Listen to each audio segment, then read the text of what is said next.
So I guess we're live. Can you see me? I can see you. Can you see me? Can he see me? I'm invisible. Oh man. So what is up? What is up? What is up? Please jump into the comments so that we know you are watching. We got a little bit of time now, so this will not be any fun unless we get people commenting and talking about how hyped they are for this show. And the season premiere tonight. So we're about 3 hours away right now? Yeah, I'd say about 3 hours. So yeah, we got a little bit of time to wait and a little bit of time to kill, but we definitely got some things planned for tonight.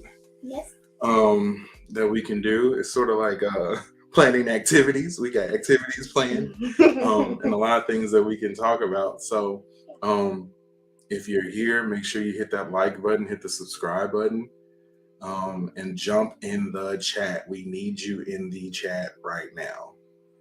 Come say hi. Yes, drop in, say what up, so that we can have some people to interact with, because this is no fun if it's just us talking to each other and breaking down stuff like we normally do. It's a little fun, but not nearly as fun. No, not nearly as fun. I got my drink ready. Something to help me put in these hours today. You got some energy in that cup.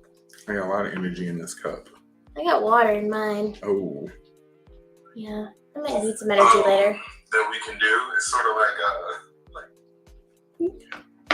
just make sure it's pretty. Yeah. Looks like we got Amanda joining us. What's going on? What's popping? Hi, friends. Thank you so much. Yeah, if you got friends, you got buddies, make sure you tell them to hop on, check us out. But yeah, thanks for stopping by. Amanda, are you a fan of the show, or are you just hanging out to support one Miss Katie Jo over here? Just wondering. I don't think she's seen this show before. Oh man, you are missing out. You are missing out. To start watching this show, Amanda. Yeah, big time. Recommendation for you. Big time.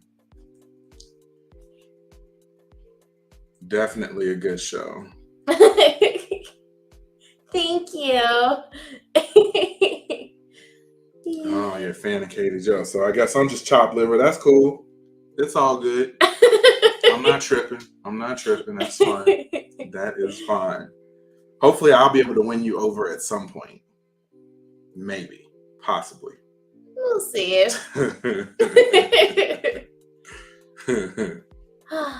But yeah, we're going to be here for a little bit. So we're hoping that people will continue to trickle in.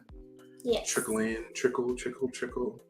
No, that would be more trickling right there, wouldn't it? Trickle in.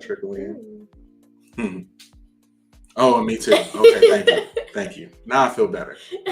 At least a little bit better. We're a package deal anyway. Yeah. I mean, he's aight, so. Aight.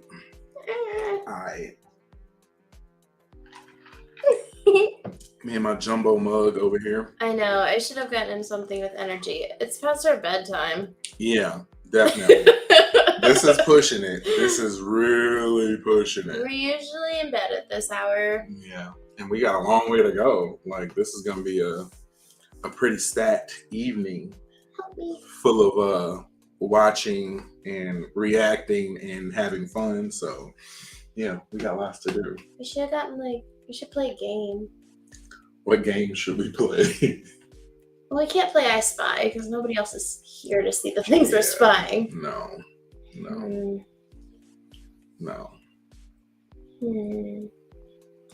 Yeah, we gotta pick out. Well, like I said, we have tons of things on tap for tonight, and a lot of discussion about the show, previewing everything that's going to be happening in season 5. We're also going to recap everything that happened in season 1 through 4.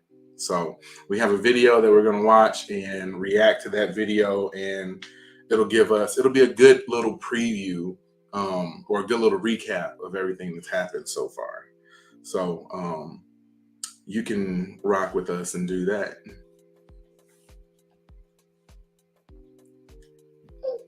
Spy something. Thanks for playing. I think his first guess is the hat. Did I get it? I've never played I Spy during a live virtual I Spy. I'm sure some people did it during 2020 when they missed each other. And yep. I got it. Knew it. I think that's the only. Well, I mean, your tractor's in the background too, but yeah, there's not too much yellow.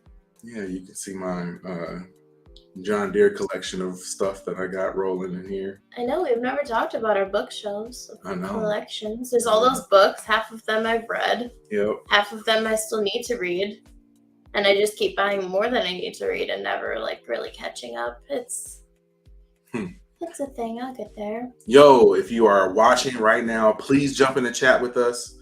I've said it multiple times. We got a bunch of things going on tonight. We're going to be recapping season 1 through 4. We're going to be previewing season 5. So hop on in that chat right now and say what up. Let us know where you're from and where you're at right now. Yeah. We are in good old Rock Island, Illinois. So Central Time Zone. Make sure that you say where you're from as well. We're part of the Quad Cities. Yep. Where you're from and where you're at.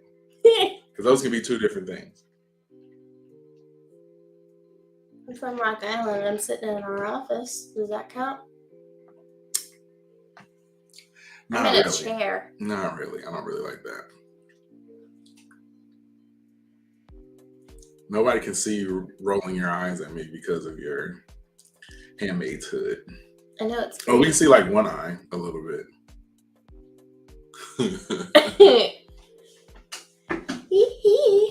Yeah, don't be shy. You can talk to us. We're just hanging out anyway. We're here. Should have had some snacks. No, I don't want to eat on stream. That would get gross. I do it during some of our videos, but I only eat things that don't like crumble or crunch. I don't know if anybody really wants to see me eating anything on stream. At least you chew with your mouth closed. I do. You're a good eater. You're not like that ASMR like. Yeah, I mean, we could do an ASMR live stream right now if that's what you guys want. Put it in the chat. Light it up. Let's see if that's what you want us to do. People want that. The only ASMR I like to watch are dogs eating, and even then it can be gross.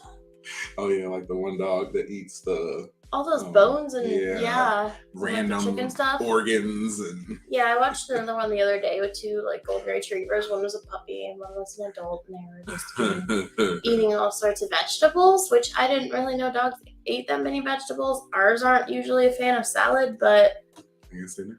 But that's not why you're here. You're here because we are going to be talking about The Handmaid's Tale Season 5, which debuts tonight at 11 p.m. Central Time. So you're going to have to adjust that for whatever time zone you're in. But that's when it is on Hulu. So our goal is to be the first people to do a watch and recap tonight. So at the end of tonight, season 1 or episode 1 and 2 of season 5 will be uploaded, and you can go back and watch our reaction to it. Like I said, we want to be the first ones out there with it. So thanks for joining us. Appreciate Such you. A good show. It is. It's an amazing show. If you haven't watched it and you're just here for us, you should really start watching it. don't watch it tonight because you really need to start from the beginning. Yes. Oh no. Yeah. This is not a show that you can just jump in and start picking it up right now. You got to start all the way from the jump. It is from the so very worth beginning. it. It is so worth it. Yes, definitely. Yes. And if you are in the chat, please, and you're watching, leave a comment in the chat. Get in this chat with us, man. We ask everybody where they're from, so represent. We see people are watching, so represent. Say where you're from. Jump in this chat with us. So we got Amanda right here. I'm from the Quad Cities originally. Moved to GA. Now living in Dunwoody, GA. Missing Katie. I had to join in. So nice. So nice. Sweet friend. I miss you too. So man, what is it like in GA? What's the weather down there? Today, the weather was kind of chilly here. Like it was kind of fall here. Yesterday was definitely like super fall. Are the peaches really the best there? I've always wondered. Amanda, can you mail me some peaches? Oh man. Can those be mailed? I mean, yeah. Okay. All right. Well, Amanda, also, since you're on there, I'm going to need you to hit that like button right now. The thumbs up, please. I know you're watching because we have you in the chat. So please hit that like button because those things help us and it helps us to be distributed across the entire YouTubes. All of the tubes, not just YouTube, all the tubes. Apparently it's plural. Yes, all of them.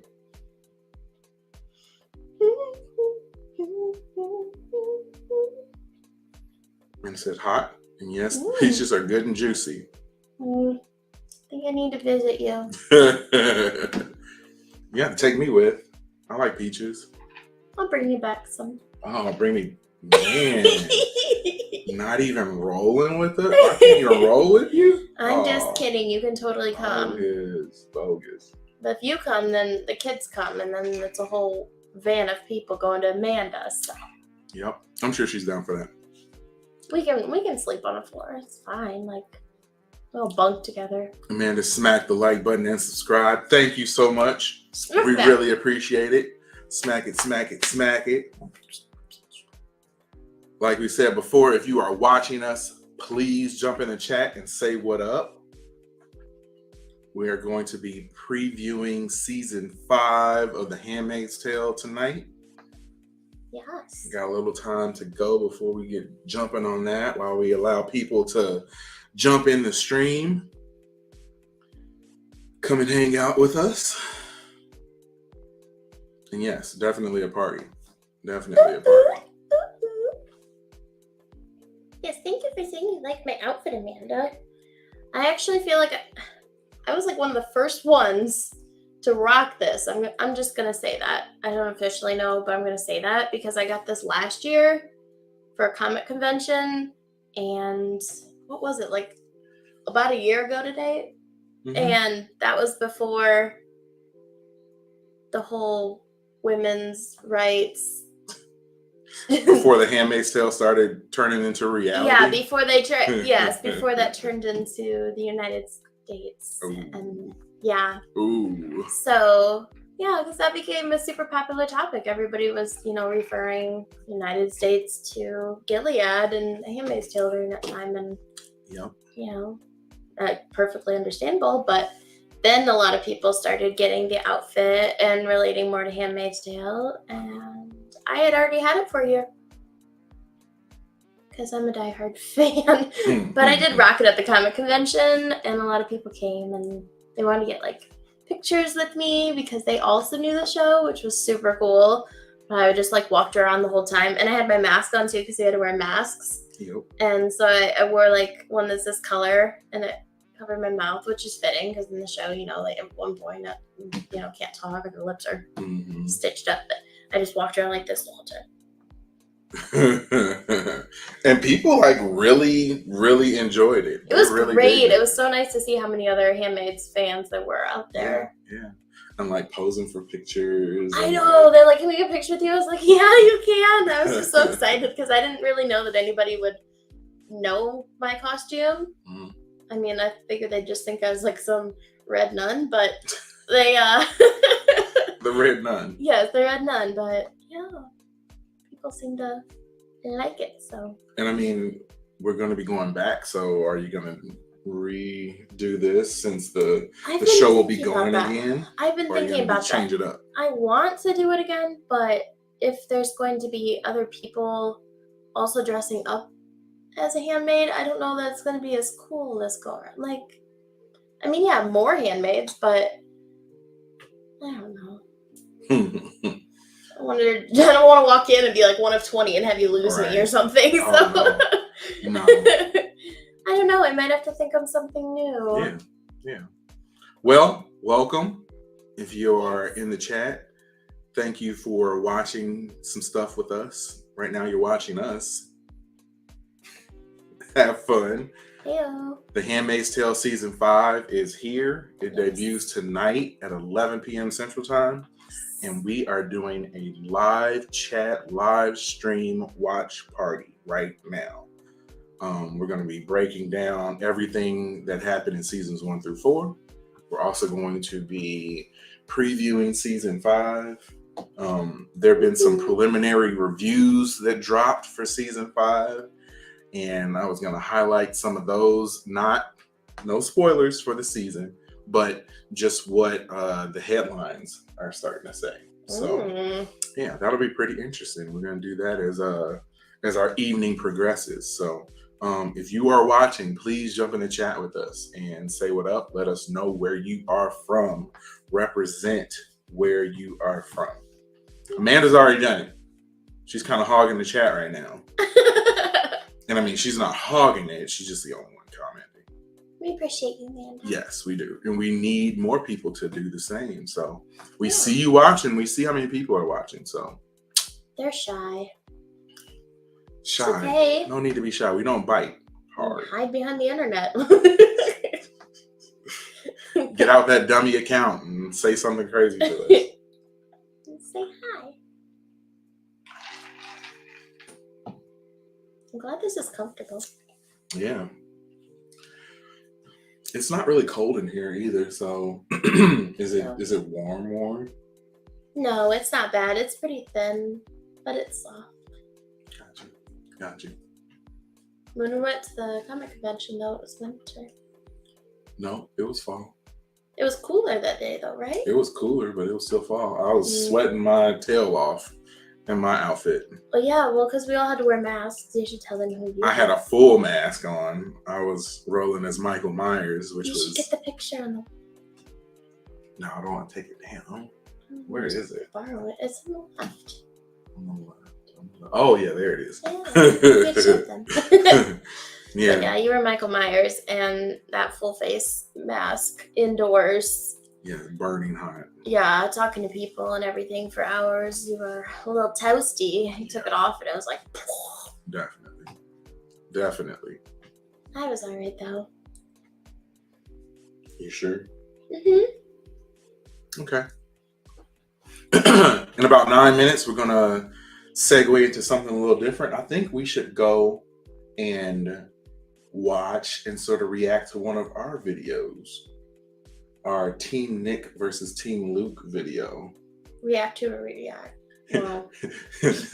We can react to a reaction of a reaction while we react. You've had too much energy drink. But yeah, we're going to be doing that in a little bit. Much love, Amanda. Much love. Much love. And yes, like Amanda said, do it. If you are watching, jump. His shirt says, I'll do it. I'll do it. You don't want to know what I'll do. There's more on the bottom of his shirt. You just can't see it right now. Nope. There's nothing else on the bottom. It's just I'll do it. It says I'll do it tomorrow, doesn't it? Or is it later? I can't see. It's under the table. It just says I'll do it. Not true. What it is, leave it up to your imagination. Yeah, no, that's not appropriate. No thanks. He also has Snoopy on his shirt, which is pretty cute. I do. We like to wear fun shirts. I'll do it tomorrow. My shirt under this just says Mom. That's pretty fun. I feel like all my shirts kind of just explain me. Mm-hmm. Should I take the kids to school and wear this tomorrow? Yes. Okay. Do that. I should do it in the car. What would happen if you really did do that? Like, that would be wild. If you just showed up at the school and was rocking that. That would be kind of crazy. I'm curious right now what our neighbors think, looking at us through the windows, if they can see us. Yeah, I know. They're probably like, what are they doing? Look like we're some sort of a cult or something, which I'm so not. We are on Twitter right now. We are on Twitch right now. We are on YouTube right now. And we're on Facebook right now. And we can see people watching. So whoever you are that's watching us on Twitch, what is up? Please jump in the chat and say what's up. Hello. And the other people watching us on YouTube, yo. I'm just going to dance. Like I said, the official preview, I guess, will be starting shortly. And we'll get into some stuff, but just trying to let people roll in. Yeah. If you haven't seen our other videos, feel free to check those out. They're pretty entertaining. Leave us up on the screen while you check us out, though. Or while you check those out. Or just check them out later. That's fine, too. Mm-hmm. If that's too complicated, because I'd mess it up. But, yeah, check them out. We do Handmaid's Tale. We've done Echoes. We have done Sexy Beasts. That was interesting. We've done, like, kids fail videos, which is always fun. Is that it? Yeah. I think that's it. I look forward to the point where we have more subscribers and get more consistent views, because then we can branch out more and do a lot more fun reaction type stuff. See, so many people are doing the reaction thing that it's really crowded market. So we have to be able to sort of stick to what we do really tight, which is reviewing TV shows and movies and stuff. And then once we get on and start doing, bigger numbers, we'll be able to expand into more like fun stuff. Because there's a bunch of reaction videos that I really want to do, but haven't been able to do them yet. Yeah. If you've watched this show, not our show, but Handmaid's Tale, let us know what you think about it. If you've been watching some other show that you really like, you can suggest it to us. Maybe it's one that we've seen or haven't seen, and we can watch that too. Mm-hmm. I'm always looking for new shows to watch. Oh yeah, definitely. Kind of binge shows too easily. So I like what their whole series today on Netflix. What show was that? The Puppet Master or Puppet something. It was a docuseries. Mm. Yeah, it was about some con man that went through like his whole life just pretty much convincing people that he was a spy, a Russian spy, and taking money from them and their families and things for many, many years, and kept getting away with it. So yeah, but it was a short series. You know, it isn't a short series. The Handmaid's Tale. That's definitely not a short series. No, and it's like it's a good one. I mean, you won't want to just like watch one episode and be like, okay, like that was all right, I can go to bed now. No, like you, especially if you haven't seen it before, you have all these episodes you can go through. So just keep clicking like play, and watch the next episode, because it's addictive. You really want to know what happens next. It's great. Yeah, I think when we watched it, I remember that night. I'm pretty sure we started relatively early in the like late afternoon. We were in the old house, weren't we? Mm-hmm. Wow. Yep. It's been a little while. Yep. It was pretty early in the afternoon, probably like 4 or 5, maybe, probably somewhere in there. And by the time we finished, I remember it being really late. It was like past midnight, and we just kept watching episode after episode after episode. Yeah. And we kept saying like, "You want to do another one?" Yeah, we'll just go ahead and do another one. So, it's definitely a total binge-worthy show. Yeah. Like real easy to fall down the rabbit hole. There's so much adventure and excitement in it, and questions you want to know. Yeah. There's so many different sort of surprises. You just want to see where the story goes next. And Yeah. a lot of shows don't really do that. A lot of shows, they lose me. Like we've been watching Echoes on Netflix recently, and be sure to check that out. Yeah, check that out. We have been watching and reacting to it. We're trying to get through it, and we will finish it. And you'll see our reactions to the end of it. But needless to say, that show has been definitely not at the top of my list. It's like a book that you check out, and then you realize, like, a couple chapters in, it's just not capturing your attention, and you're like, I'm not going to bother reading anymore. But yeah. But since we're doing the show, we got to finish it. We don't want to just, like, leave it to the side and be like, nah, I'm not going to, or I'm not going to finish it. I mean, the characters, they're doing great. Like, the actors, they're doing great. The characters are interesting, but it's just the storyline's a little hard to follow. Mm-hmm. A little bit difficult to follow, yeah. Yeah, a lot of it difficult to follow. A lot of it difficult. Okay, if you are watching right now, welcome. Hello, what is up? My name is JD. I'm Katie. And this is Watch Stuff with Us. Tonight we are doing a live stream watch party for The Handmaid's Tale, which season 5 is dropping tonight at 11 p.m. Central Time. Technically, our watch party does not start until 9, but we are on now early, just talking and vibing, just hanging out. If you're watching, please jump in the chat, say what's up, let us know where you're from, where you're representing, and we will be starting shortly. We got a few different things planned for tonight, so trickle in, grab a seat, grab a snack, and hang out and vibe with us. Welcome.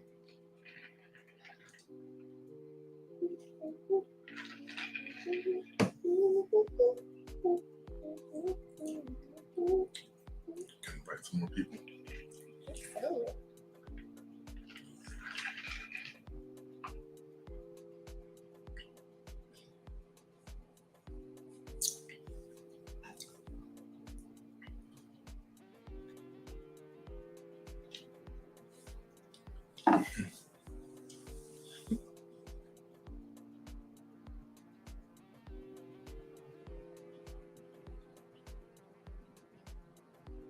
Big shout out to Amanda.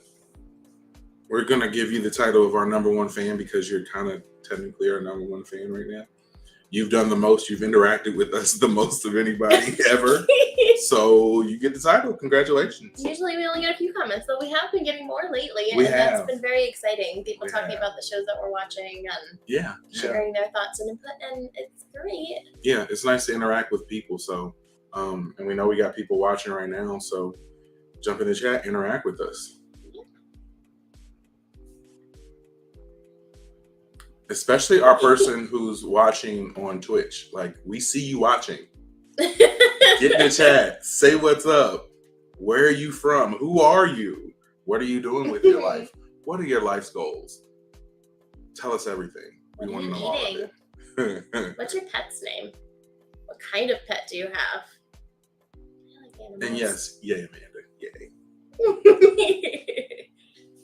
Wish I had a confetti cannon. We can invest in one of those. I don't want to clean it up. I don't either. I don't either. Maybe the kids can do it. They'd actually enjoy doing a little project like that. They probably would. They'd be like, oh, sparkle, oh, sparkle, oh, sparkle. Little piles of sparkles.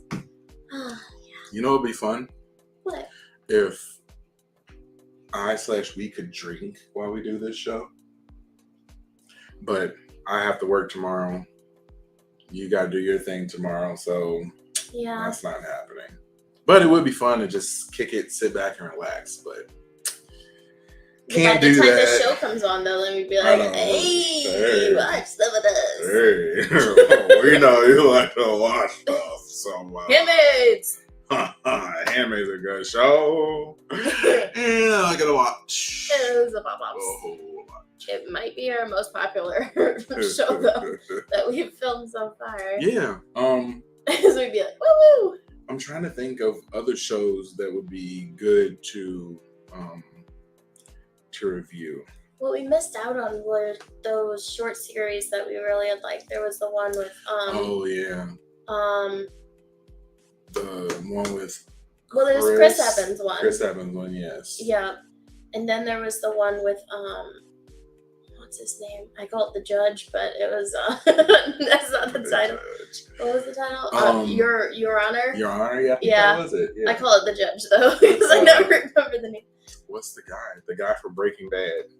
Yeah, God, this is so unprofessional. Like I'm trying to think of this stuff and I got nothing right now. And then there was the Bryan Cranston. Yeah. Yes, that was a great show. And then there was the other one that had Nicole Kidman. And Hugh. No. Yes, and Hugh Grant. Yes. Yep, that was a good one. That was so good. There was Mayor from Eastwood or Eastland or Mayor from the East Side or something. Mayor from somewhere east.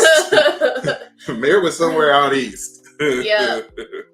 Mayor from East something. Yeah, I don't remember either, but that was Kate Winslet, and that was really good too. Yeah, they had some really good series. Were those all like in 2020, 2021? Yeah. Like, yeah. They were really good series. Yeah. We started this show a little late. Mm-hmm. But it's okay. Yeah, that's all right. I'm sure there'll be more stuff. Yeah, eventually. So, thanks for rocking with us. I'm JD. I'm Katie.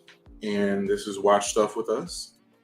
And so what we're going to do real quick right now is throw on a little video. Let me get it set up. I like videos. Let's see. Let's pause the music a little bit. So yeah, would it be weird if we like reacted to our own sort of stuff? Quite possibly, but I don't think it'd be weird. Why not? Because like I said, we have been covering a lot of Handmaid's Tale already. So yeah. Let me grab this and get it set up, and then we can break down one of our own videos. Okay. Works for me. I think this would be one that's fun to do. Yeah, and then people can watch it if they haven't already. Yeah, for sure. You want to fill them in on what it's about? Yeah, let me get everything set up first, and then we will do that. Excited.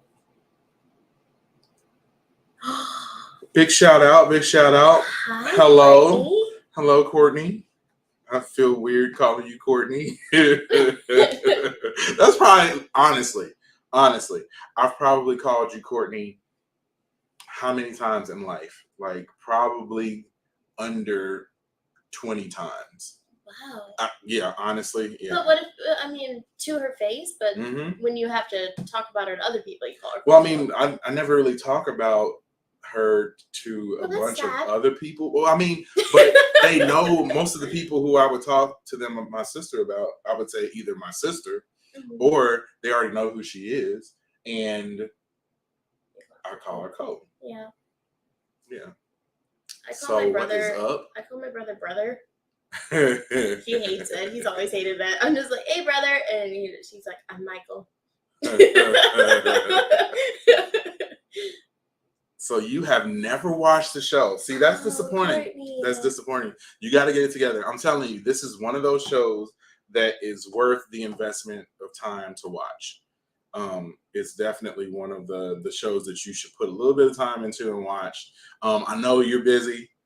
I know your house is definitely got a lot going on. So if you and just do like one a week. It's okay. Yeah, if you and your hubby can squeeze in and go in and watch, 1 or 2 episodes a week, I'm telling you, once you get to like 4 or 5 episodes deep, you'll definitely want to keep going. It's amazing. Yep. It really is. It sucks you in. Call you Coco. So we have the permission to call you Coco. Even on stream, I will do that. Said, I've received mail addresses, Coco Dorsey. I love it. Cute, I love it. It's cute. That makes you sound like a celebrity. More so than Courtney Dorsey. Coco Dorsey sounds like, oh man, like I know that person. Mm-hmm. They were some sort of superstar doing something. It's true though. Like I know when I'm getting certain things from certain people before I open it because it'll either say Cage on it, and I'll know okay, it's Caitlin or it's Brandy, or it'll say like Catherine, or if it's Catherine Joanna, I'm like okay, that's my mom. Yeah, they're all dressed differently. All the names. And yes, I'm sure it is off the hook over at your house. Go by one name? Oh, okay. Okay. All right, do that. So for everyone that is coming in and watching now, I'm JD. I'm Katie. And this is Watch Stuff With Us. We are going to be previewing The Handmaid's Tale tonight. Episode 1 of Season 5. We're going to be previewing that. We're going to be recapping Seasons 1 through 4 as well. So sit back, relax, and rock out with us. And I'm going to get things set up real quick. And we're going to actually watch and react to one of the shows that we recently did. Let me get everything set up. Fortunately, I've done a few different shows before, so I kind of know how StreamYard works. It can be a little daunting, and since I don't have a second monitor, it's definitely hard, but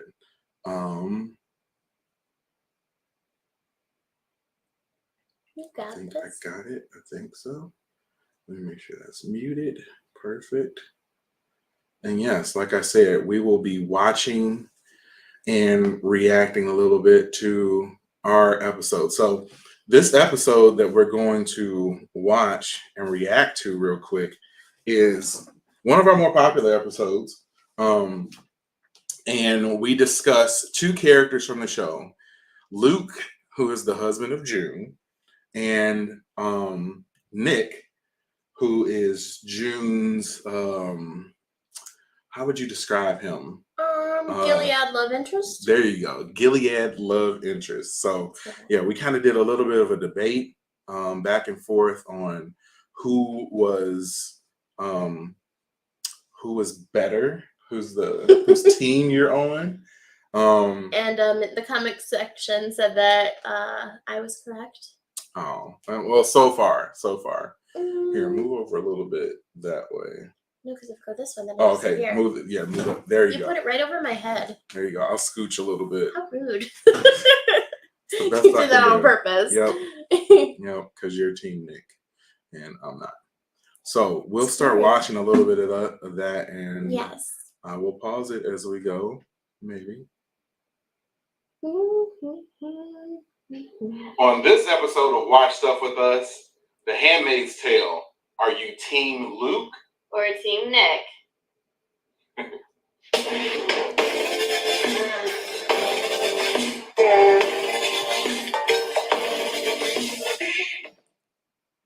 First off, shout out to whoever made our intro. Oh, that's me. I'm the one that did that. It's pretty dope. I love it. I think that I did a pretty good job with it. And we'll keep going. Thanks for checking out another episode of Watch Stuff With Us. Before you do anything, you need to hit the like button, hit the subscribe button, and hit the notification bell. If you like this content, you'll get a ton more by doing that. So make sure you do that immediately. Stop everything you're doing except for the video and do that right now. Thank you. The Handmaid's Tale Season 5 is coming up real soon. So as a way to preview it, we got a bunch of videos lined up for you. And today's video is a simple question. Are you Team Luke or are you Team Nick? Copy me. All right, everybody. Reason number one why you should be Team Luke instead of Team Nick. Okay, before we go any further, I definitely won this debate. You can sit back and be the judge yourself. We got some people in the chat. So once you watch it, figure out who you think won the debate. Or who you think. Yeah, who you think won the bunk. I promise you, this is just an energy drink. This is not alcohol. For whatever reason, I just can't talk tonight. So I'm gonna work on that. You spend all day talking at work. It's oh okay. my It's God, like I said earlier, what it's is- past your bedtime, it's past my bedtime. We're hanging in. Dude, we are trying our best. And we still got a long road to go. So hang in there and we will continue on with the video. Pause that. He had to deal with the guilt of losing June. They were riding in a car, got pulled over. All of a sudden, all hell is breaking loose, and June is gone. Everybody lost somebody. Hannah's gone. But everybody might have lost somebody. Yes, I get that. But he's the man in the family. He was riding around. They were going somewhere. All of a sudden, boom. He has to feel a lot of guilt with that. Like he didn't protect his family. It was a surprise attack, and yeah. Well, they were. It is a little odd watching yourself talk. Like it's cool though. It's cool. I critique myself a little bit there. Yeah, I enjoy our content, so we definitely are gonna keep doing it. Keep going with it. Fleeing, they knew where they were trying to get out of the city and everything. And so, Amara is still up. Oh my God, man! Something like that could happen. Amara's been out for a while. Ours has been out for almost 2 hours now. But they sleep a lot. Yes, something happened, and we ended up losing, or I ended up losing you guys. Like I would feel huge guilt for that. Like I feel like I should have protected my family, right. And if I didn't do that, it would be really, really, really tough. And I mean, just to have to deal with that, he deserves a lot of credit. Reason number 2 why you should be Team Luke and not Team Nick. He dealt with June not coming back to him on May Day. I'm sure once he found out what was going on, he got very excited because he realized that this plane was coming out of Gilead and that it could have his wife on it. When he was informed that she wasn't on there, he felt like crap, I'm sure. And yeah, I mean, I would have been upset too. Like this was an opportunity to get reunited. And then on top of that, to find out that she was the one who figureheaded or spearheaded everything and still didn't come back. Like, if that was you, I might have took that. So you see that guy on the left, like right on the left, he is making some great points. Like some really great points, man. I rock with him. For whatever reason, I feel really connected with the things that he says. So I'm sure you guys feel the same way. Definitely. And he's making some great points about why you should be on Team Luke. Oh, he's kind of put me asleep a little bit. Oh, man. Well, that's just you. You're sleepy anyway. That's true.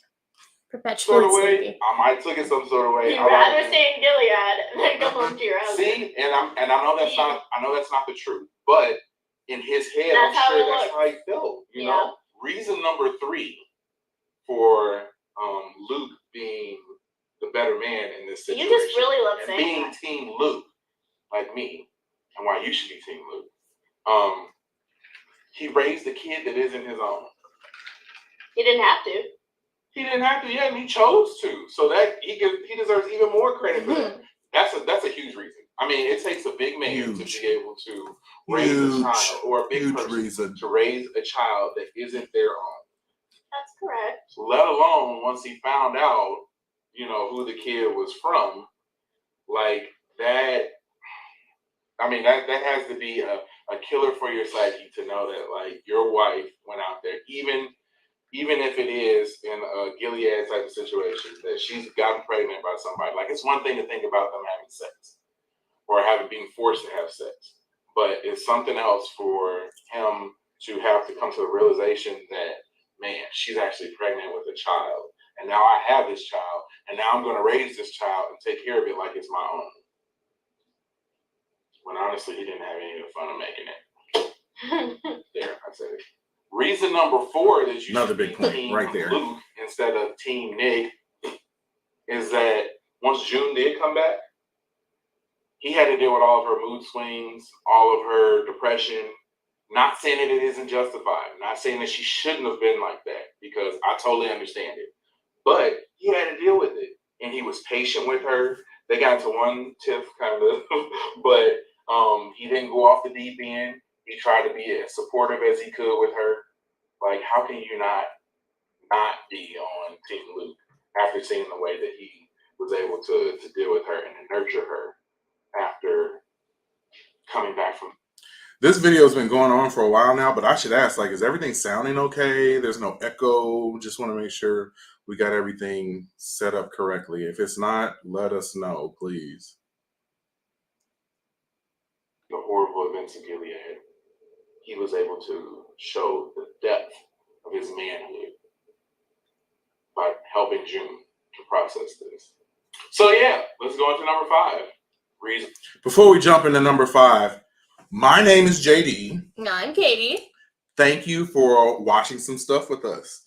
Tonight we are previewing the Handmaid's Tale season 5, which drops tonight at 11 p.m. Central Time. So starting at 9 o'clock, and we got the party started early, but starting at 9 o'clock tonight, we're going to be previewing season 5. We're going to be recapping seasons 1 through 4 as well. So sit back, relax, and rock out with us, man. Thanks for being here. Make sure you jump into the chat with us. We would appreciate it if you told us where you're from. Yes. Yeah, interact with us, man. We're down. We promise we won't bite very hard. Just little nibbles. Biting's not kind. I won't bite. But we are watching right now. We're watching a video where me and Katie broke down whether we were Team Luke, which I was, or Nick, Team Nick. Best. Yeah, I don't know, whatever. But you be the judge. Who do you think came with the best argument for their person? We'll continue watching now. Reason why you should be Team Luke instead of Team Nick. June left again. And when she left again, she decided to sort of team up with the other people in the support group and take out Fred. So not only is June now a murderer, but she deserted him once unwillingly and now willingly left him. Because at the end of season 4, of course, spoilers. Of course, at the end of season 4, she decided that, hey, I'm gonna go back to Gilead now because I can't. Or she was on a run. She still had some business to attend to. Yeah, I mean, she can't sleep at night until he's taken care of. I don't blame her. Yeah, and then they took care of him. I've never murdered anybody, but I don't blame her. I mean, but she still left after that point, and I guess her justification for it, I'm assuming, is that she didn't want to bring heat on their family by having, her just staying there. But I mean, it is her deserting him again, and he has to yet again deal with no June, having this child, and continuing to take care of Nicole. Like, that's a lot. That's a lot. So it is a lot. Needless to say, Luke just kind of seems like a sob story. Luke is a stand-up guy, he not is, a sob story. Sorry, buddy. You're just short straw. Short straw. Short. Oh, why are none of these long? I'm hoping this season he cracks. I hope he doesn't, man. Like that would be kind of disappointing to see. Because, I mean, he's held on this long. There's only so much a person can take. It's about time he cracks. It might be kind of fun to watch as a show, but just being a person like me who likes his character, I would really like for him to, actually get a W at this point, as opposed to seeing him sort of slowly fall apart or something like that. But I got a feeling that you're right. He's just gonna get a participation trophy. Yeah. Thanks for coming to the show. Thanks for being here. Man. You got the worst character to portray. Yeah. In summary, these are the reasons why you should be Team Luke. Okay, if you haven't been paying attention, this is the best part of the video right here. Forget what Katie's going to talk about next. This is the summary of why you should be Team Luke. So pay attention. Take notes if you need to. It's fine. Number 1, he dealt with the guilt of losing June. Number 2, he dealt with June not coming back on Mayday. And probably feeling like he was the reason why. Number 3, he raised Nicole, or is raising Nicole, who isn't his child. Number 4, he dealt with the crazy mood swings June had after she returned from Gilead, which is understandable, but he dealt with them. And number 5, June left again, and now he has to deal with that. And he got to deal with June being a murderer and processing all that. He's an amazing dude. That's why you should be Team Luke. Okay, so Team Luke, I think I sold it. Make sure you leave a comment below if you agree with me. Now it's going to be Katie's turn. We got Team Nick over here. Kind of feel like all the ladies are going to be on my side. And they were. Just saying. Even your daughter. Ready? Here are my 5 reasons why Nick is ultimately superior to Luke. Okay, since she's about to give hers, first off, I'm JD. That's of Jeremy. Oh wow, of Jeremy. That's how we're rolling tonight, huh? Okay. Thank you for checking out the stream. This is the season 5 premiere watch party, and you're watching some stuff with us. So right now we are watching us break down who is better, Team Luke or Team Nick. If you are watching, please, please, please, we see how many people are watching. Hit the like button right now. We are demanding it. As one of my guys says, your cost of entry is hitting that like button. So we need you to hit that like button and subscribe. By the end of tonight, we need to have 10,000 subscribers. Currently, we have 38. So we got a ways to go, and you can help us with that. So we need you to do that right now. Hit that like button. Hit the subscribe button immediately. Do it. Yes. Right now, please. Yes. I'm begging. Yes. But back to the video. Katie's about to break down why losers should be for Team Nick. I said it. Luke. Number 1. He is a respectful gentleman. They team him up. They put him with this underage child bride. Poor girl. She was 15, man. There's a little bitty baby. Just popped out herself. And they want him to have intercourse with this small child. And he says, no, thank you. He doesn't do it. He doesn't follow through. That's good morals, good, responsible, respectable gentleman. Objection. Okay. Didn't that kind of lead to her death?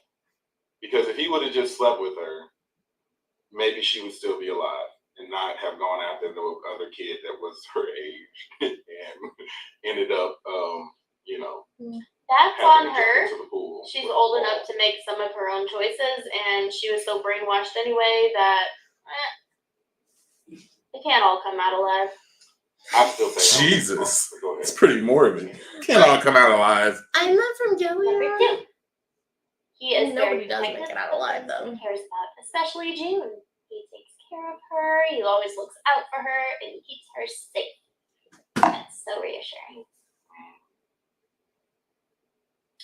Don't you do the same for me? Yeah, of course. And it makes me feel good. It should. Team Nick. Reason number 3 why you should be Team Nick. Team Nick. He has an amazing poker face. This guy convinces anybody in Gilead to do as he wishes. Poker faces. Mm-hmm. He has such a straight face. Half the time, June doesn't even know his true feelings for her. This guy, I don't think, changes expression for any of the seasons. He just has this. That is because he's devoid of emotion. And that's not really something to be jumping on the table, standing up to be Team Nick for. At least in my opinion. I don't think you heard my second reason for Team Nick when I said that he is caring and takes care of those that he cares about. Yeah, but if I tell you, I love you,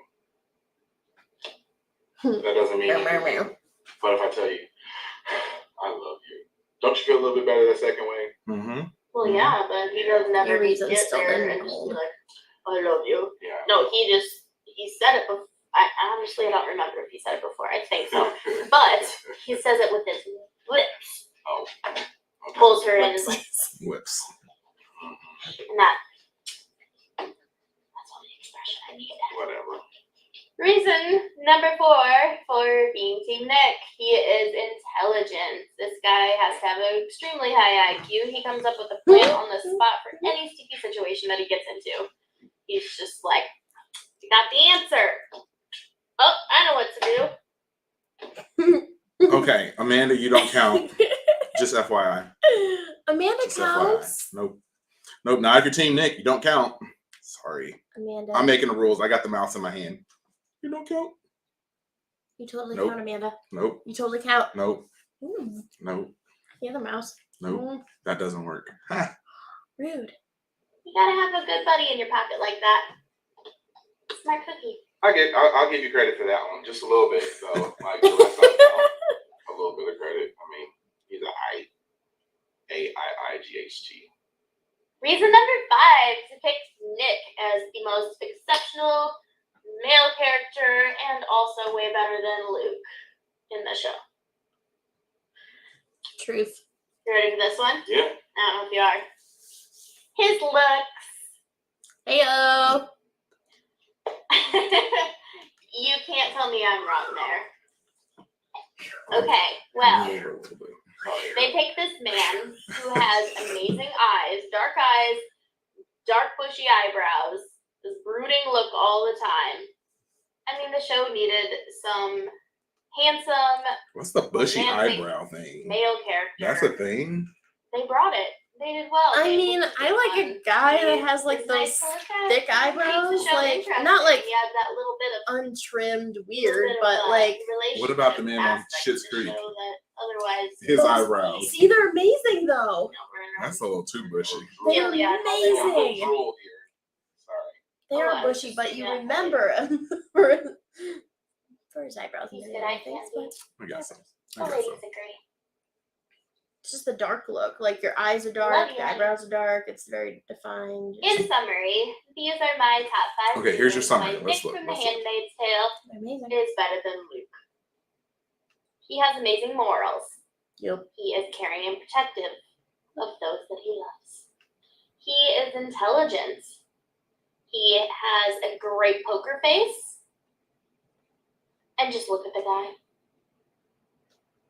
Enough said. And the ladies did and commented Team Nick. I'm pretty sure I win this. And I did. All right. Well, I did. the real judges are going to be you. You're watching this right now. You're watching us. So we would love if you would drop a comment below and say whether you're Team Nick or Team Luke. I mean, we all know the right choice that you need to make. I'm not even going to say it. We did have our channel censored, so anytime you type in Luke, it just vetoes your comment. Wow. Are you trying to... Maybe that's what Yeah, happened okay. for you. I'm We're sorry. not censoring anybody from doing whatever. If I lose, represent Team Nick, and everybody says... Oh, you said... Well, I'm sorry. Oh, look, he traded sides! If everybody ends up saying So Team Nick, convincing. if everyone ends up saying Team Nick and not Team Luke, I will take the defeat. You said Team Nick. Whatever. You already changed sides. So yeah, we gotta knock her Sorry. down a peg. If you're Team Luke, please say it below. Also, be sure to hit the like button, hit that subscribe button, hit the notification bell, and be sure to check out all of our videos about the Handmaid's Tale that we have on our channel. That's why it's super important to subscribe. And comment. Yes, Nick, please please. comment. Please comment. Just say Nick. Thank all you you have to to say. everybody who's been commenting on our videos. We're growing a little bit, slowly but surely. So we want to keep that going. Thanks for checking us out. Later. And it was Nick. Yeah. So at least I guess Nick is winning right now. The rest of the stuff doesn't really count. That's because the votes haven't all been tabulated yet. And if I end up losing, I'm doing a Trump recount. So They're just all in the comments on the last video. They say Nick. They're there. It shows how many too. it's not over yet. You just can count them. It's not over yet, so it doesn't count yet. Hello everyone. I'm JD. I'm Katie. Thank you for joining our live stream tonight. We are going to be previewing the season 5 premiere of The Handmaid's Tale tonight. Yes. We're also going to recap seasons 1 through 4. So as people continue to come in, we will get everything ready to go and switch up and get ready to break down this season 1 through 4 recap that I found. Okay. So yeah, I'm gonna get that all loaded up, and we will start that soon as well. But hit that like button, hit the subscribe button if you are watching right now. All the things. We need you to do that. And I see our likes are definitely going up, so we need you to continue to do that.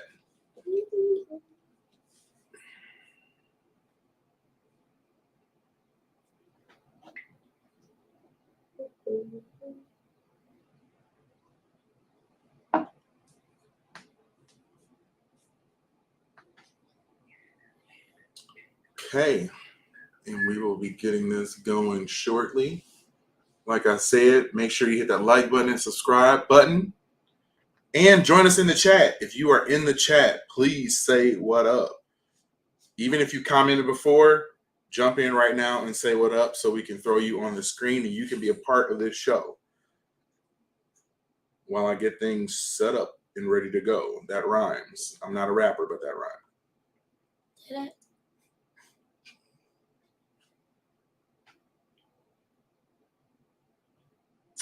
Let's see. Let's start with the season 1 through 4 recappy cap. I'm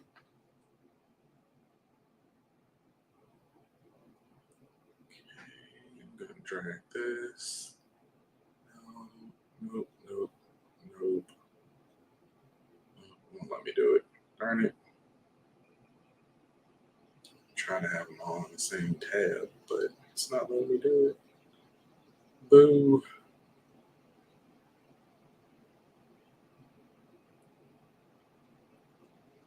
Let's see.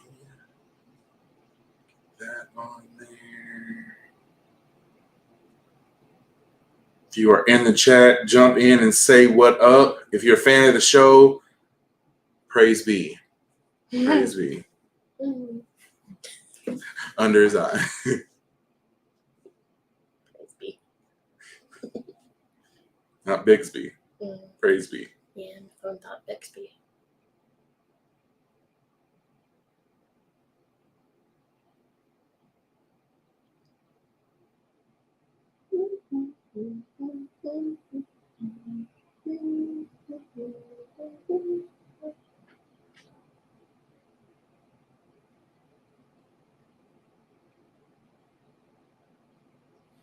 Okay. Almost there. Share the screen now.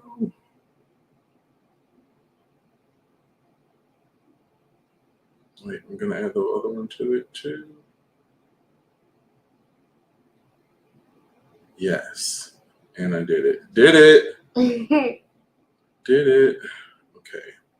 Gonna share the screen real quick. Recap. Bada bing, bada bang, bada boom. And we got it.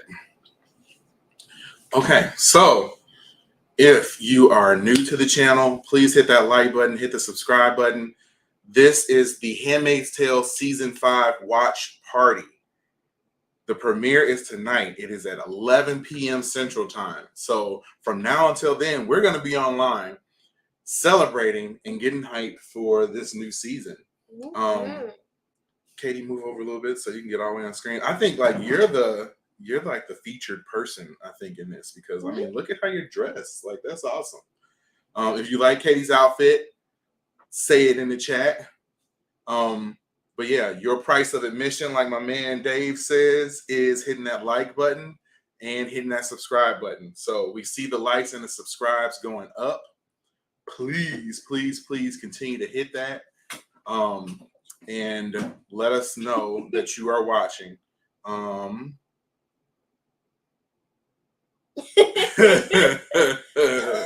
So, Courtney, okay, I get that. I'm gonna say her vote doesn't count since she hasn't seen the show. I mean, no offense. I appreciate that vote. I mean, so... see that just shows that a person who hasn't even watched the show can already tell that She's your Luke sister, is the that person to almost rock doesn't- with. No. Above and beyond all that stuff. You know She who is a else hasn't person watched who- the show and voted for Team Nick? Your daughter. That doesn't count either. So Ms. Jazz voted Team Nick after she saw our video. Yep. Please hit that like button, hit that subscribe button. We are about to jump into a recap of season 1 through 4 of The Handmaid's Tale. Big, huge shout out to one of my favorite channels, Man of Recaps. Does amazing, like relatively quick recaps of shows. I would feel bad if I hadn't watched the show, but if I hadn't watched the show, I could watch his 20-minute recaps and be able to get right in there and figure out what's going on. So I'm going to tell you not to cheat, though. Don't cheat. If you haven't watched it, go back and watch it. Like, The Handmaid's Tale is definitely worth your time. If you just watch the recap, though, and you haven't seen it, then you can watch the recap and still go back and see it, though. Yeah, definitely. Because there's still so much this is going to show you. I mean, and there are a lot of surprises and surprising moments that happen. So you kind of would get spoiled by a little bit of that if you watch this recap. But I'm going to ask you to do it anyway. Just watch it with us, and we're going to react as we go. And like I said, please drop your comments in our chat as we go. If you see something, if you like to make a comment about the show, go for it as well. So this is the season 1 through season 4 recap, and we will discuss it, some of the events as we go. This is The Handmaid's Tale, seasons 1 through 4. Now, the show features incredibly disturbing content, but I'm not going to show any or go into too much detail so you can get the story without living through the trauma. Welcome to Gilead, the rebranded name for a near-future America that has descended into a Christian-themed dystopian nightmare. Women, in particular, are the most oppressed group who have lost all personal freedom. Apparently. Look at those outfits. Looks familiar, doesn't it? Looks pretty familiar. I just need my mask on again. Yeah, I know.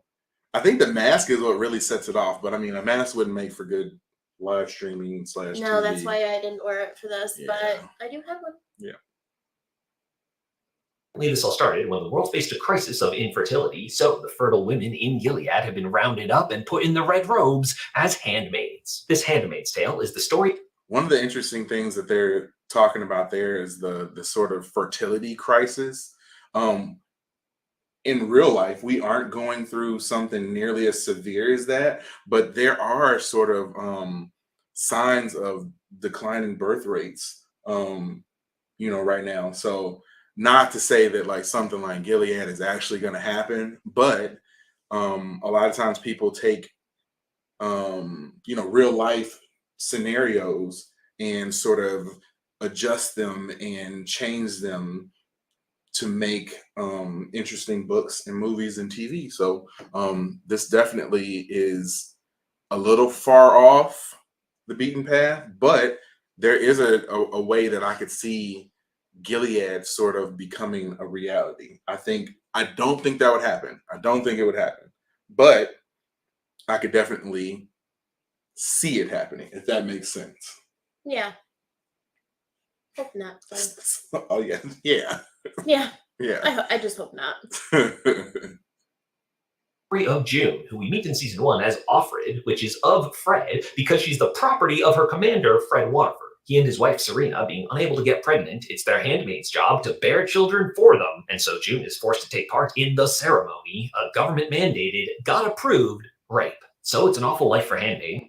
The ceremony. I always found it really interesting that they call it the ceremony, because you want to make it seem like something that is religious, something that is not, it's not just sex. It is a ritualistic ceremony in order to keep the human race alive. It's like they boost it up to this sort of almost biblical level. It's a party. Yeah. Celebration. It's not a watch party. It's definitely, well, it is kind of a watch party, isn't it? Because there are people. Ew. Yeah, let's just go on.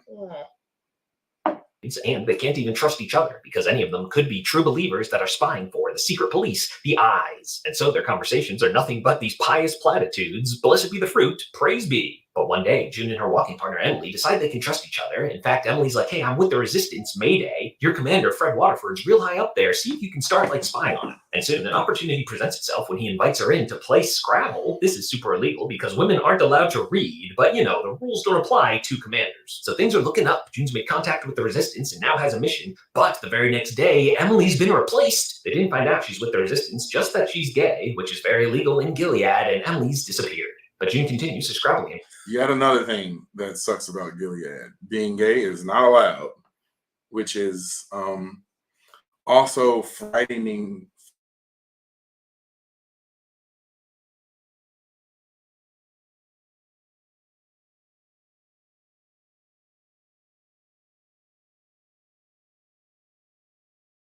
Reconnect. There we go. Okay. Hey. Okay, we're back. And we're back. If you are watching right now, hit that like button, hit the subscribe button. We have gained some subs tonight. We ask you to support by hitting that like button and hitting that subscribe button. That is exactly what you need to do in order to support us.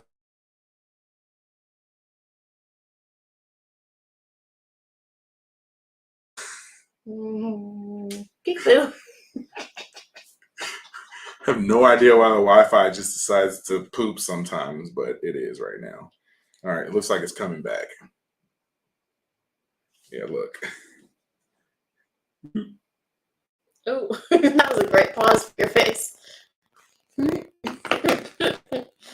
Oh man, let's just get through that Are you on video. Wi-Fi? Possibly.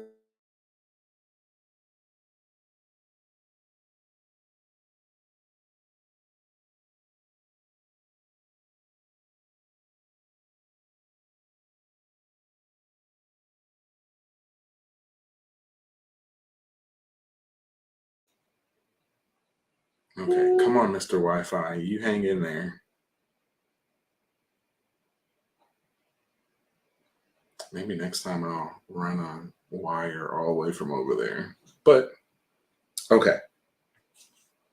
So, I think we're back. Hopefully, we're going to be stable right now. And I am going to start the video again.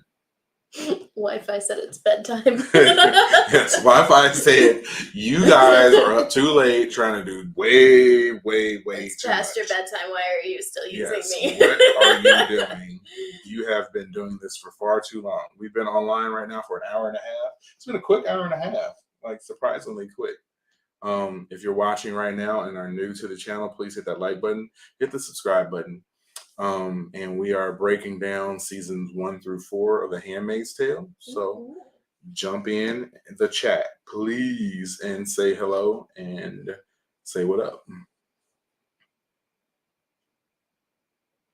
With Fred, he starts opening up to her. In fact, he almost seems like a nice guy, until it becomes apparent that being nice to her is just a sick power trip for him, and he's a disgusting pig. Soon he gets bored of Scrabble and takes her out on the town to the brothel Jezebel's, an unofficial funhouse for high-ranking commanders. But this is good news for the resistance, who has a package there June can pick up, so she has to pretend to be into Fred so he'll take her back. And more good news, working at Jezebel's is Moira, June's best friend from before the fall. So with Moira's help, June gets the package out, but... What do you think of Moira as a character? I like her, but I'm not as interested in her as I am in others. She's... Yeah. And I also felt that Moira was kind of moody as the show went on. I was gonna say she has little fits. Yeah, and I mean, I get some of her stuff, but she's definitely not one of my favorite characters. I want to see what happens with her, but I also feel like she has a bit of it kind of seems like jealousy almost towards June. And she definitely wants, I understand where she's coming from. She wants June to do certain things. Mm-hmm. And June isn't necessarily going to try to do those things. And I think because of that, she sort of gets mad and kind of pissy about it. And I don't know if that's the best route to go when you're trying to get someone to do things. Right. And I mean, just because you disagree with her philosophically, I don't think it needs to come down to sort of like, I feel like their friendship is suffering and fracturing because of it. It is. And I mean, Moira does understand because she's been out. She's also seen what Luke has been doing to sort of keep things alive. And I think that she feels, and I kind of agree with her, she feels that June is selfish and June is about June and trying to do the things that June wants to do. And I think that she would feel a little bit better if she was kind of selfless at times. But I don't know if June is ever going to sort of get that lesson. No, I Maybe. don't think so. She's kind of on a little bit of a power trip. She is. I mean, it makes sense, but It does. It does.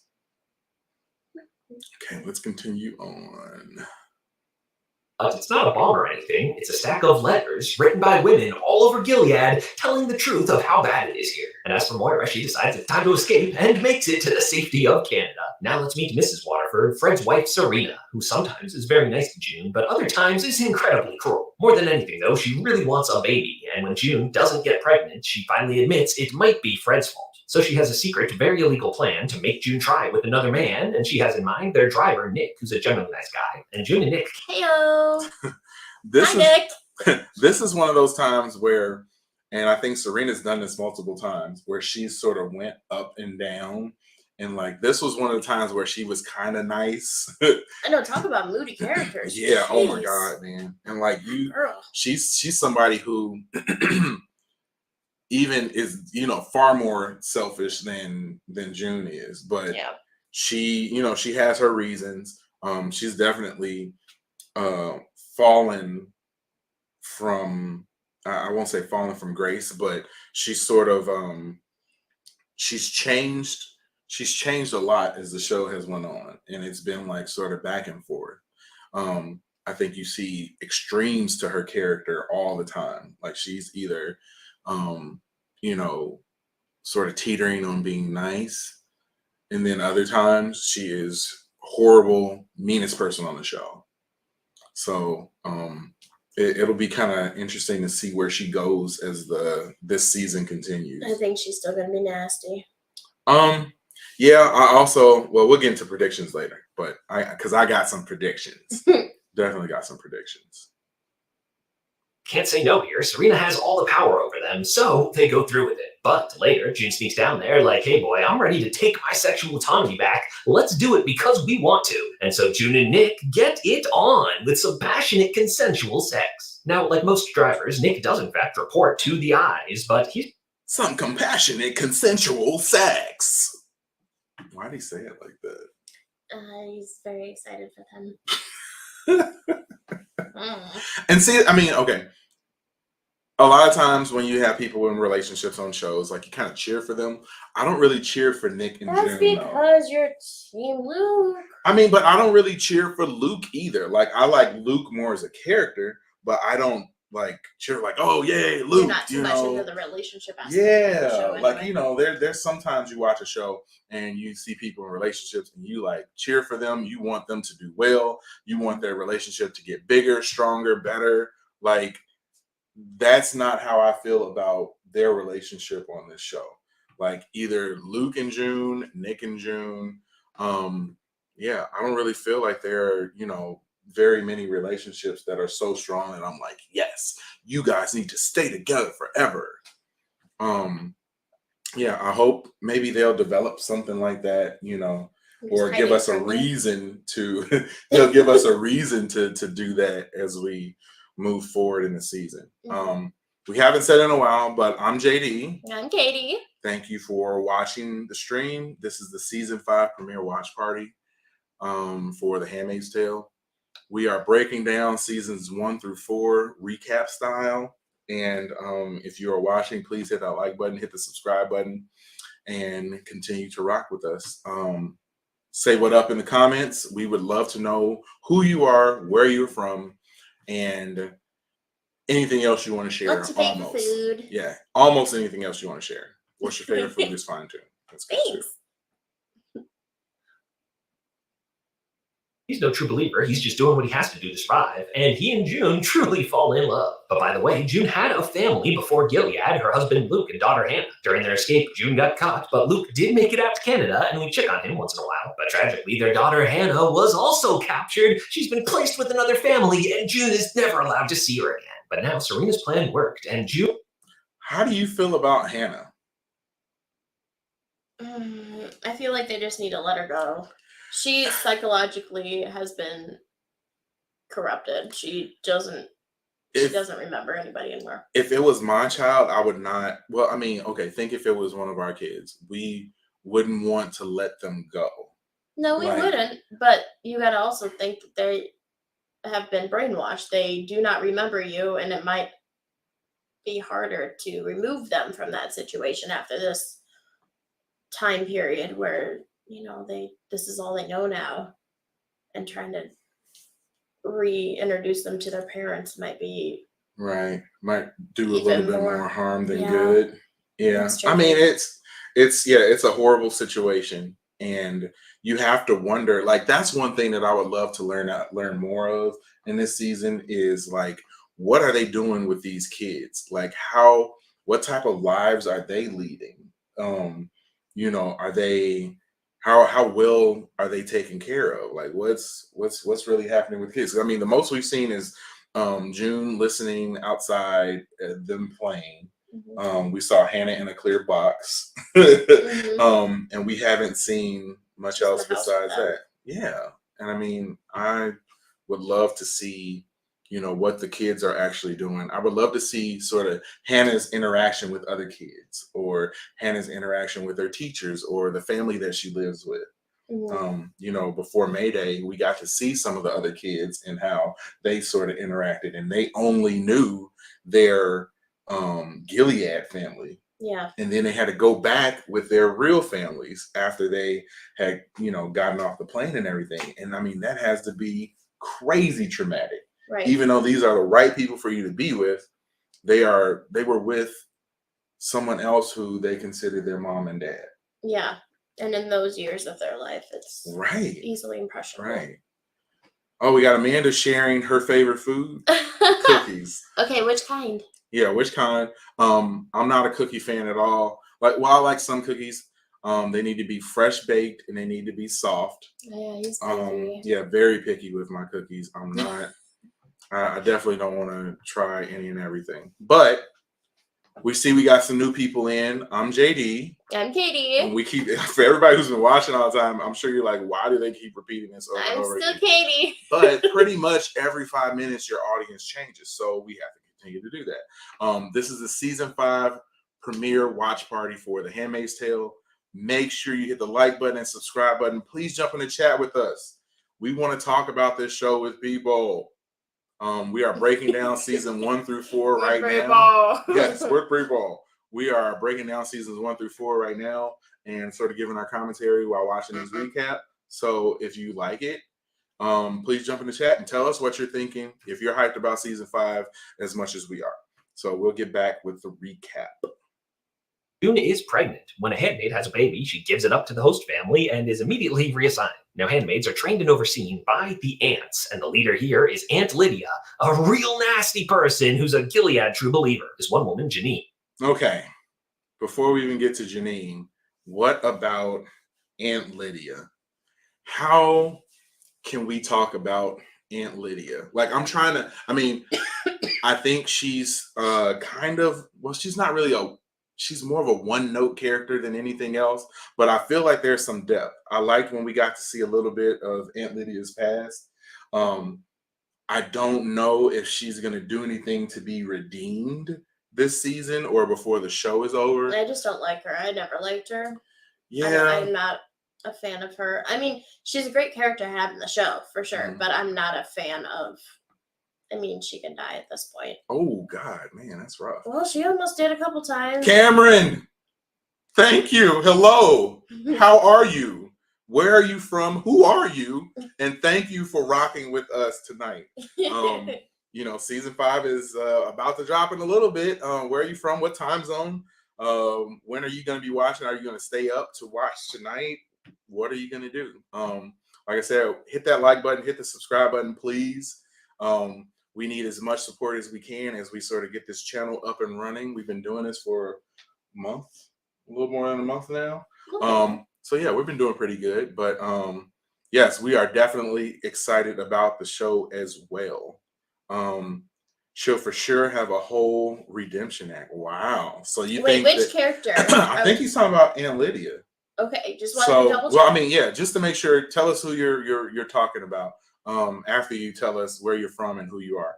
But yeah, it'll be interesting to see if she is going to have a redemption act. I don't know. And like I said, there are a lot of characters that sort of like one note. And I feel like she's one of those characters who has been pretty much evil the entire time. So it would be interesting to see if she ends up becoming more selfless at a certain point in time or not. Yeah, I'm not sure. But Cam, thank you for jumping on. And yep, it's talking about Aunt Lydia. And you are from Orlando. Big shout out to Orlando. What up? Yeah, it's interesting to hear people's opinion on these characters because I feel like they are very divisive. Either you love them or you hate them. Like, I'm not a June fan. Like, a lot of people are like hardcore June fans, and I'm not. Like, I don't know. I don't like how sort of one-dimensional her character is. Like, I feel like she's very driven, but she's also very selfish. And she only really cares about the things that she cares about. Everything else is sort of like extra. So I'm wondering if more women like June than men do. Yeah, I don't know. Only because like we can kind of relate to, what she's had to go. Well, we haven't had to go through that, but we can, relate. I don't know how to explain it, but yeah, she's more relatable to us, right? But and I think as a woman, like not as a woman, but thinking in a woman's perspective, I would think that seeing someone that's so empowered and bold as she is at times is kind of good to see, because you don't necessarily see a lot of female characters in TV shows and movies that are as bold and empowered as she is. And if we were in the position to go through everything that she's going through, no way would we want to stand for that either. We don't. I wouldn't. I'd be a June. Right. I get that. June is becoming a psychopath, to be honest. I don't disagree. At the end of the last season, she did seem to be cracking a little bit. Cam, yeah. I am with you, sir. I am totally with you. Like, I really feel that she is on the verge of going too far. Like, we had a whole video where we talked about, is June turning into the villain of the show? And we kind of juxtapose that, big word, we kind of juxtapose that with if Serena was turning into the hero. I don't think they'll go that far, but I think they're kind of blurring the lines a little bit. And I would really love for them to flip it enough so that we felt that you could almost cheer on Serena, because she's been a character that has had many ups and downs as the show has continued on. Yeah, she's been a roller coaster character for sure. And most of that roller coaster has been straight down. But she has these little times where she rises up a little bit. No. Straight down, crash and burn. So yeah, I can definitely relate to that. That whole coercing Emily into practically killing that aunt. Yeah, she did do that. And that's one of the things where I feel like June is sort of like, hey, this is what I want to have happen, so I'm going to try my best to make it happen. And that's tough. That is tough. And that's not necessarily very cool for June to be known. So yeah, I definitely agree with you, Cameron. And we're gonna continue on with the recap as we go. And Cameron, I'm not sure if you've done it yet, but please hit that like button. Please subscribe to our channel. We would really, really, really appreciate it. And we really appreciate you for rocking with us tonight. wouldn't submit, so Aunt Lydia punished her severely by taking her eye, and it kind of broke her. Now Janine's taking her baby back and threatens to jump off the bridge with it. June thinks she talked her down, but no, she just handed the baby over, and now she jumps. Janine survives the fall, but now That was Sweet Janine. That I was was- so worried about her. yeah, that was I love Janine as a character, but I don't think that she should have survived that fall. Like, it kind of lost its validity and its power by her surviving. This is one of the beefs I had with the show The Boys, because you had people who looked and appeared as though they would die and then they didn't die, and I feel that kind of like kind of Well, cuts also the down boys, on they her. all have their powers or their Yeah, juice, so they. Right. That kind of cuts down on the realism of the show. I feel like in a real scenario like that, she probably would have died. But I understand that they want to keep her around on the show. And I mean, I love her character though. I love her character. She's one person that I'll root for. And I feel like it's dangerous rooting for her, because I feel like the show is just gonna rip our hearts out at some point and like take her from us, which I really hope doesn't happen. But I could totally see it happening. Now she's going to be executed by having the other handmaids stone her to death, but June's like, no way, not one of our own. So she drops the rock. Sorry, Aunt Lydia. And all the other handmaids join in. Yeah, they're standing up for each other. And so season 1 ends with a moment of empowerment as handmaids are sticking together. But as season 2 begins, the punishment is severe. It's like, hey, you thought your life was bad before. We can make it even worse. But the ringleader, June, is being spared the worst of the punishment because she's pregnant. But Aunt Lydia is like, don't get too comfortable. If you misbehave, there's still ways we can punish you. So June's back on her best behavior. I thought that was one of the most I guess would the word be bogus? One of the worst ways that they punished June was when they had her sort of like watching the others get punished. Mm-hmm. Like that has to suck. And I mean, I know June, at least at that point in time, had enough empathy to be like, man, I'm really just sitting here and these girls are outside in the rain getting punished because of something that I did. And that's a real bogus and smart tactic on the behalf of Aunt Lydia. I feel like she was definitely the one who came up with that plan. Yeah, I agree.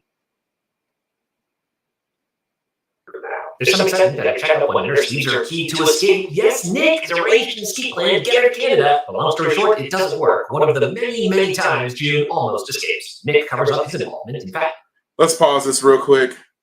Thanks for rocking with us. This is JD. I'm Katie. It's still Katie. Still me. And this is Jeremy. Yes, this is The Handmaid's Tale season 5 watch party. We're recapping seasons 1 through 4 right now.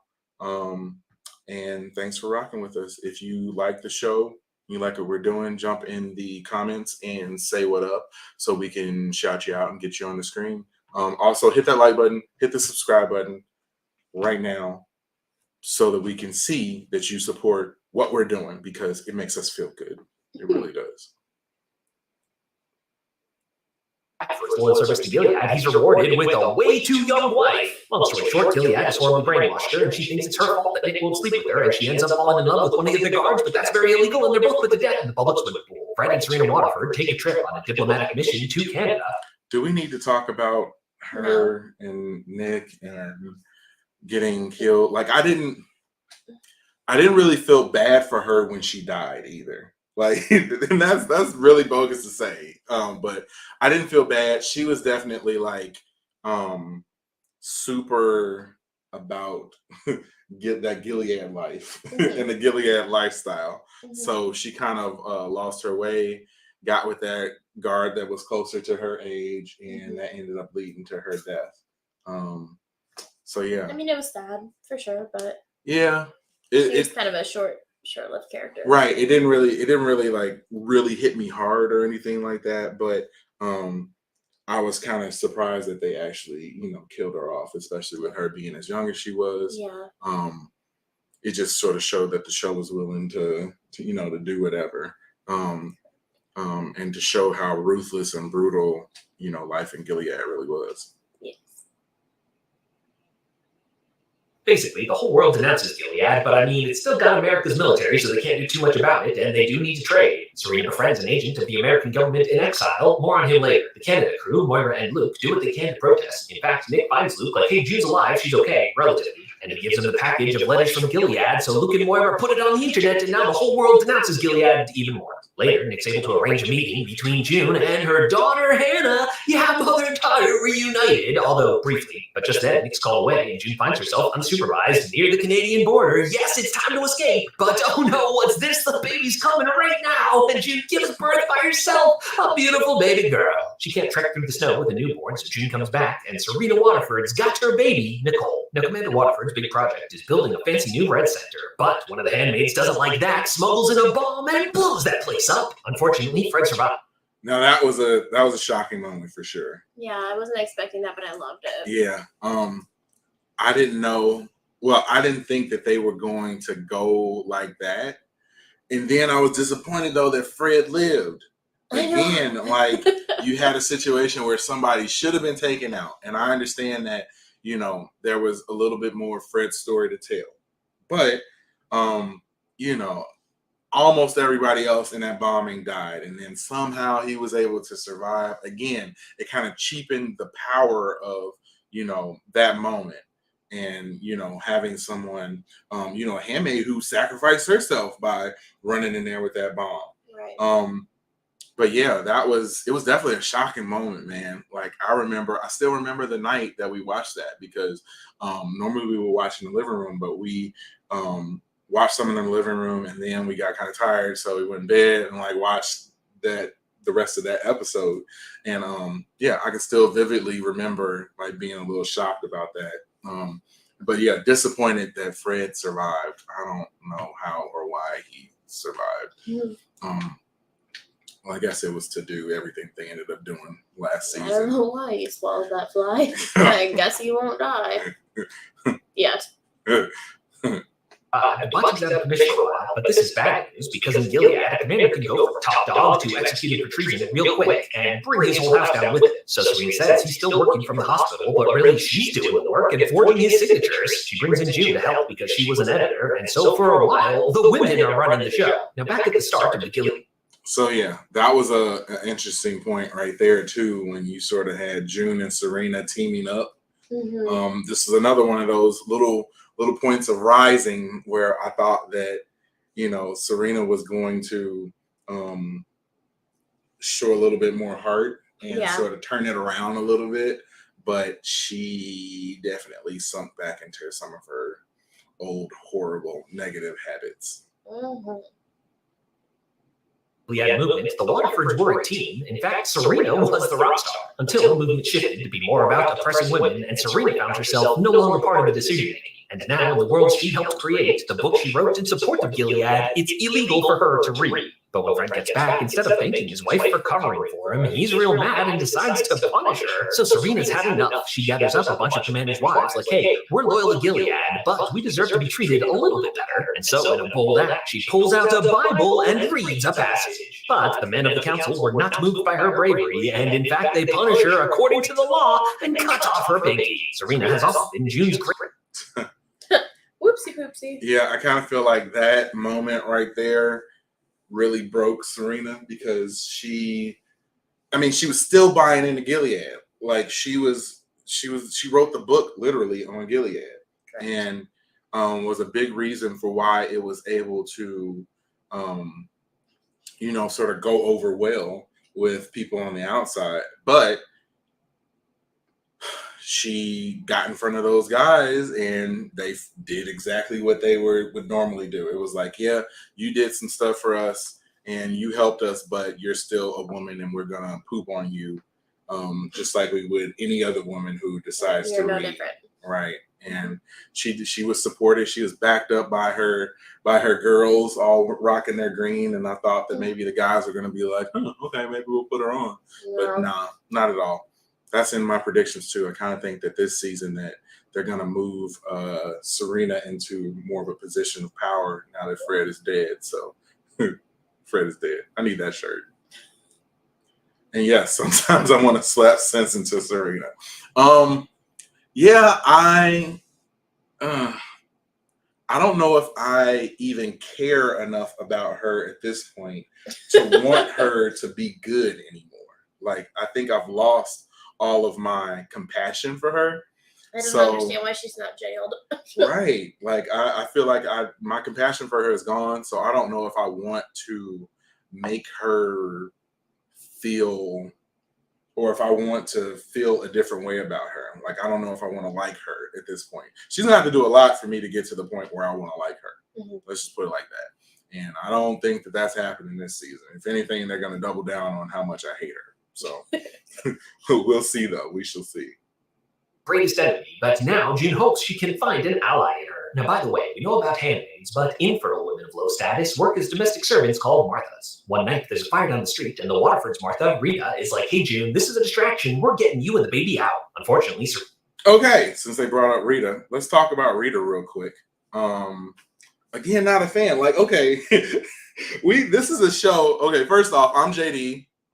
I'm Katie. Thank you for watching the season 5 watch party for The Handmaid's Tale. Please hit the like button, hit the subscribe button, and continue to support what we are doing. If you haven't done it yet, do it right now. We really appreciate that. And she's had like 90 opportunities to be a good person. Mm-hmm. Yes, she definitely has. She really has had tons of opportunities to be a good person.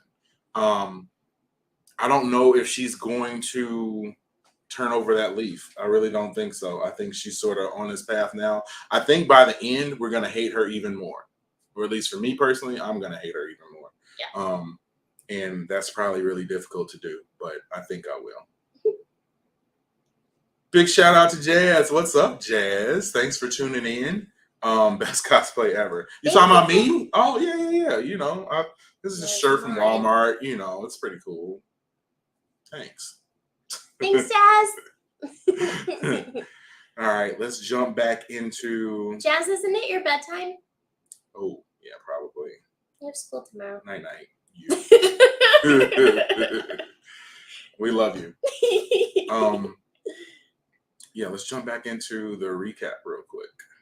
Serena catches her, but June's like, hey, you just saw how awful Gilead is. You can't possibly want to raise a daughter in this place. And Serena's just in the right mindset to agree. She lets baby Nicole go. So the Martha Network helps June escape. It's like, wait here, there's a truck to Canada coming. But first, we got to go check in on the Colonies. Yeah, the Colonies are a threat to where you can be banished to. Apparently, some part of America got nuked, and people are sent here to clean it up and die. And one of the women banished here was June's first... Yeah, let's talk about the Colonies, man. The Colonies is a horrible, horrible place. The brainchild of one Commander Lawrence, who will be introduced later on in the show. Yeah, it's really a horrible place, man. I guess there's been a nuclear bomb that was set off, and I think I've seen like maps that people have created of Gilead, and this is like, I think that took place like somewhere in the Southwest. And yeah, it's turned into a horrible, irradiated, you know, piece of a state, if not an entire state.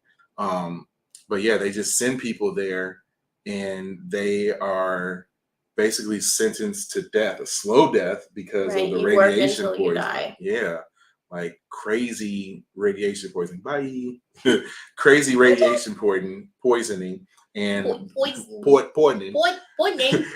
And they end up dying from it. So yeah, it was sad to see Emily there. I know. She is one person that, like, she kind of snapped there too. What happened with her? I can't remember. Maybe Cameron, if you remember, but I know there was a certain point where she kind of like snapped. And, well, she had a friend there that she was. Oh yeah, that's what it was. And didn't her friend die too? Yep. Yeah. I mean, that's the thing with this show. A lot of people. She was like going around trying to take care of everybody. She was trying to give them like make medicine and stuff. Right. To keep them alive. Right. And I mean, she was fighting an uphill battle because I don't think there was anything she could really do to keep anybody alive on there. But she tried her best. Definitely tried her best. Which makes her a character that I liked. I'm glad that she eventually was able to get out. first friend, Emily. But in the explosion at the Red Center, a lot of handmaids died, so they need replacements. Congrats, Emily, you're a sex slave again. But her new commander is Joseph Lawrence, who's a grumpy professor type, and he's like, look, we don't do the ceremony here. This house is actually kind of chill. Aunt Lydia. So let's talk about Commander Lawrence again. I love him. Yes, one of Katie's favorite characters on the show. I dig him too. I feel like he's definitely somebody who teeters on being good and also being His past not was so bad. hurtful. His present is good. He's Yeah. trying to. Yeah, make up she's for trying to the make up mistakes he for made. right. He was He the is helpful. I mean, he's not hurting any of the women. He's helping them escape. He's being kind to them. right. He's being kind to his wife. I think that's wonderful. So Yes, Cameron, she did poison someone there. forgot about that. Yeah, Yes. man. Like it's crazy to see some of the ups and downs that the characters have had, and some of the good things that they've done, and some of the not so good things that they've done. It seems like everybody has a lot of, to use a Black Widow Marvel term, a lot of red in their ledger. So, yeah, let's keep going. Though is not chill, so one day Emily grabs a knife and stabs her. Yeah, and knocks her down the stairs. Mandalorian. Knocks her down the stairs. I love that. Yeah, that was a. Oh, you were so excited. And she didn't die. Right. See, another one. It's like they keep teasing you with it, like these characters are gonna go, but somehow they survive. And like I said, I don't like that tactic. If you're a good show, which I think this show is, and I think it has great writing, I think you can kill off characters and be able to develop and create new characters. Not to be morbid, but I don't think enough people have died like meaningful deaths, like main character deaths. They And I can't feel exactly bring in too many new ones though, because it's like they already had So their far main people along. in Gilead. You can't Yeah. just like capture more people Yeah. and put them in Gilead. Yeah. They already kind of got their quota, I think. right, and it's Maybe. probably hard to bring in more people at this point because pretty much the whole rest of the planet Earth is against them. Right, Which and I anybody get. else doing the rescuing now is like, okay, well, you're just another rescuer. Yeah, I get that. You're probably right. You're probably right. Did you say I am? No, I said, I don't know. Oh, I thought you said I am. No, I didn't tell you.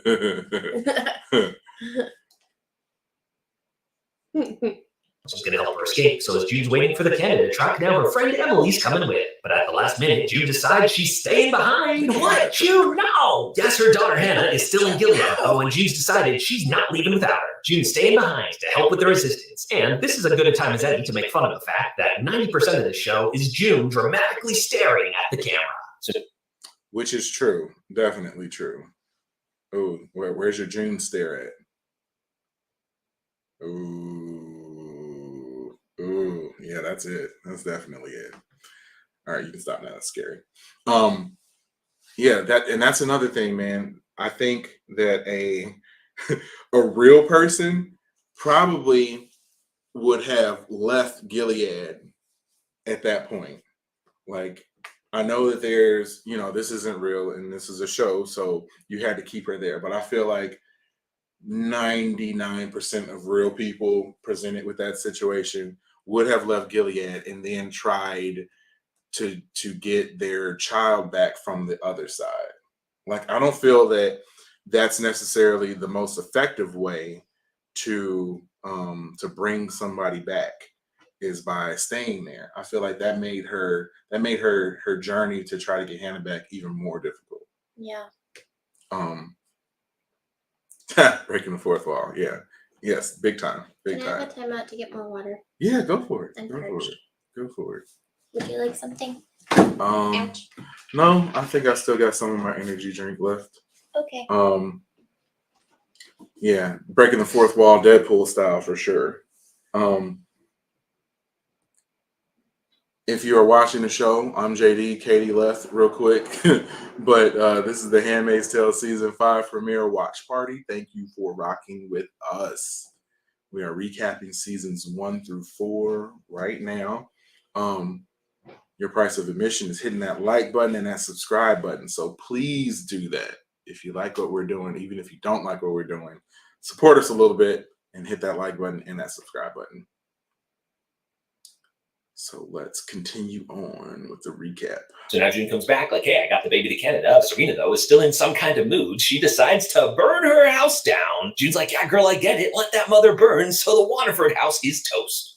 Like we were saying before, this is another one of those points where Serena was kind of going up and you felt like, oh, maybe she is going to kind of turn good, but didn't last long, which I guess that makes her a good character if you kind of like tease it a little bit, tease that transition, tease that she's going to grow as a person and eventually go to the good side. I think she's somebody that you really want to see go to that good side, but the writers are smart enough to keep her on the bad side and just kind of keep teasing it. So we'll see if she actually gets to that point in season 5.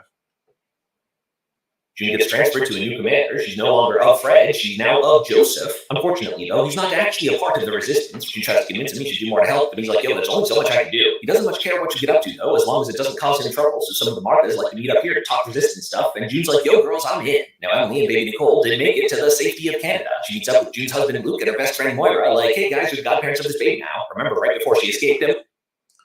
Now, that's a big moment right there, where June gave up Nicole, to go with Emily, and they got to Canada. But that was a big moment where Luke could have decided to take one of two different routes. He could have said, okay, I'm glad you're here. This might be June's child, but I had nothing to do with it, so I'm not going to take care of it. But he didn't go that route. He went the good guy route and took care of this child like it was his own. And that was, that was something that made me cheer for him. That was something that made me excited about him. That was something that made me realize how good of a dude he is. And if you haven't seen it yet, we broke it down earlier in this video, but you can go back and watch it on our channel where we talked about, we did sort of a competition between Team Luke, who I was rocking with, and Team Nick, who Katie was rocking with.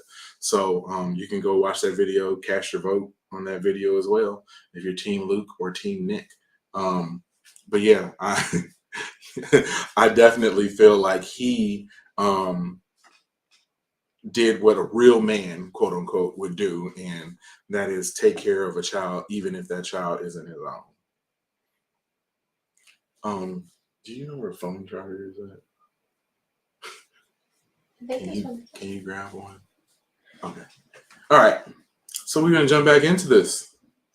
Emily stabbed Aunt Lydia and pushed her down the stairs. But Aunt Lydia survived. She's a tough old bird, and her brush with death did not make her any nicer. If anything, she's worse than ever. Now, there's bad blood between the Waterfords. Serena's still mad at Fred for not fighting for her when they cut off her pinky. But when Serena sees a video of baby Nicole in Canada, she regrets her decision to let her go. She wants her back. So they start a propaganda campaign asking Canada to return her to her home. They travel to the capital of Gilead, old Washington, D.C., with the Washington Monument turned into a big cross. And so working on this with Commander Waterford is High Commander Winslow. He's a real top dog, and he's living the Gilead dream. He's got like a dozen kids by a dozen different handmaids. This makes you... Yeah, and all those kids were kind of weird. Like that was that was odd seeing, this dude with all these kids. And I guess they were just like Gilead brainwashed children. And I mean, I guess that if you think about it, all the kids in Gilead are probably pretty similar to that, because Gilead is all they know. That's the only life that they know. They don't know the other side. They don't know how it is to have been with in a place with more freedoms. In a place that, isn't the, oppressed state that Gilead is. So, yeah, it was kind of weird to see them all interact the way they did. Can you just put it over there and charge it for me? Thank you. And yes, let's jump back into this. June tried to reason with Serena, like, hey, you can't possibly want to raise a daughter in this place. But Serena's baby crazy. She's like, yeah, I kind of do, though. These two have a big fight in front of the destroyed Lincoln Memorial. June's hoping Serena would be an ally for her, but that ain't gonna happen. So with their husband Fred fighting so hard to get their baby back, things get better between them. They make up. But he's lying to her. They've decided to keep baby Nicole over there because it gives them a lot of political leverage. Now, newly stationed in the capital is driver Nick, who's been promoted to a commander himself. He and June are briefly reunited, but he can't. That's another thing that I think, okay, first off, real quick, I'm JD. Katie's over there.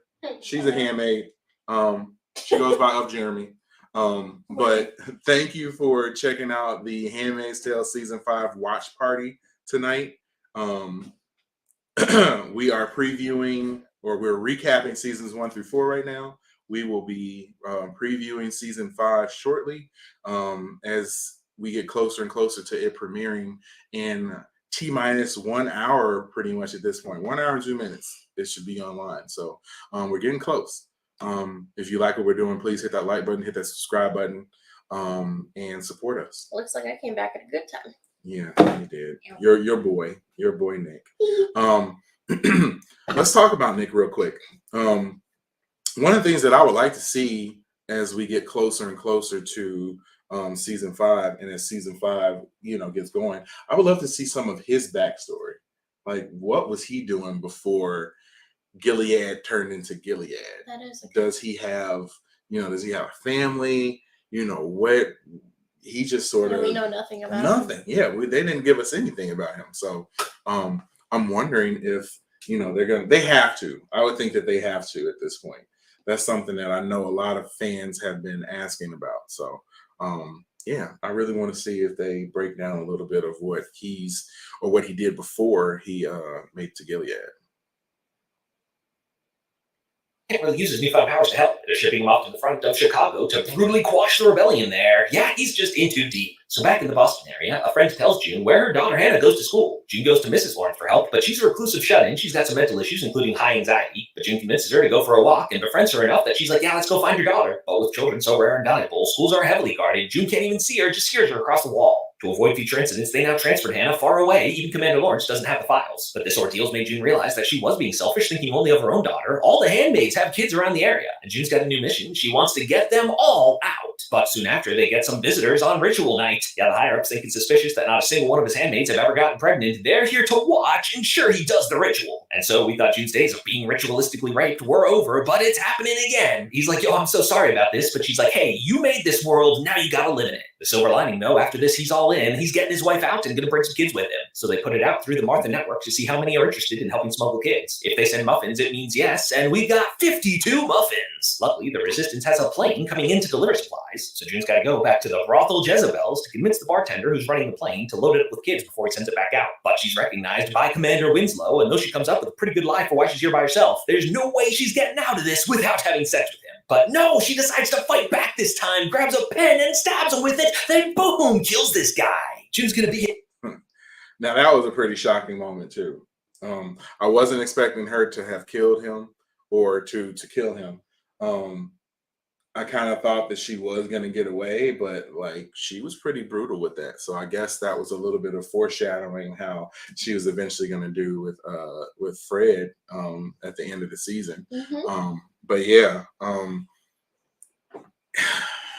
that whole setup and how they have sort of this place for women or the commanders to go to sort of like blow off steam and get all these fantasies where you basically have a brothel for them. Like, that's so creepy. It is. And it's just so hypocritical. That's the word I'm looking for. Hypocritical with these people who are supposedly so holier than thou, but they have they're doing all sorts of horrible things. So it's just, that's another interesting sort of aspect in what it's sort of saying about Christianity and religion in general. That's a deeper conversation that we're not going to have tonight.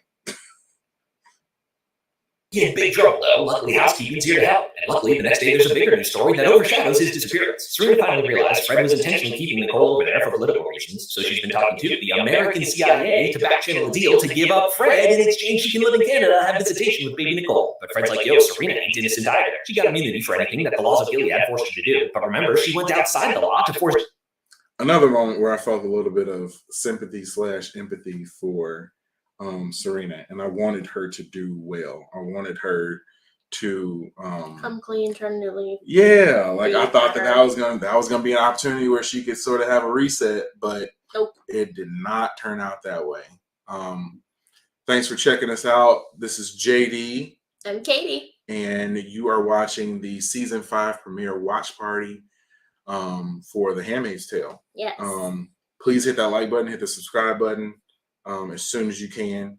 And we are busy right now breaking down seasons 1 through 4 via a video recap that I found online, which is pretty awesome and gives us a lot of talking points. So we will continue on with that. If you like the show, or if you got questions or you got comments, please drop them in the chat. We will discuss each and every one of them. We will put them on the screen. We'll give you your props. Just do it, Nike. Forced June and Nick to have sex so she could take their baby. Though they had a consensual relationship later, that first time they couldn't say no, so Serena raped them and she's getting justice too. Meanwhile, Mrs. Lawrence is doing worse than ever. And one night June finds her overdosing. Oh, she's gotta run and get help. But wait, if they call an ambulance, that'll bring more attention on this house than ever, and Operation Children Escape is only a week away. And so June has her Walter White Breaking Bad moment. She leaves the room and pretends she didn't see anything. Okay. How did you feel about that moment? Cameron, if you're rocking with us, tell us how you felt about that moment with June. I felt like that was a moment where there was sort of no turning back for her character. I knew that she had a greater good in mind by letting her die, but how can you do that? Mm-mm. How can you do that? For somebody who hasn't even played a role really in and she also, she was also there to try to help, try to help June when she needed that help, and to sort of walk away when, she didn't have to do something like that, man, that was kind of tough to watch. And it was another moment of June that I felt that didn't cast her in the best light, and also made me sort of like her less as a character.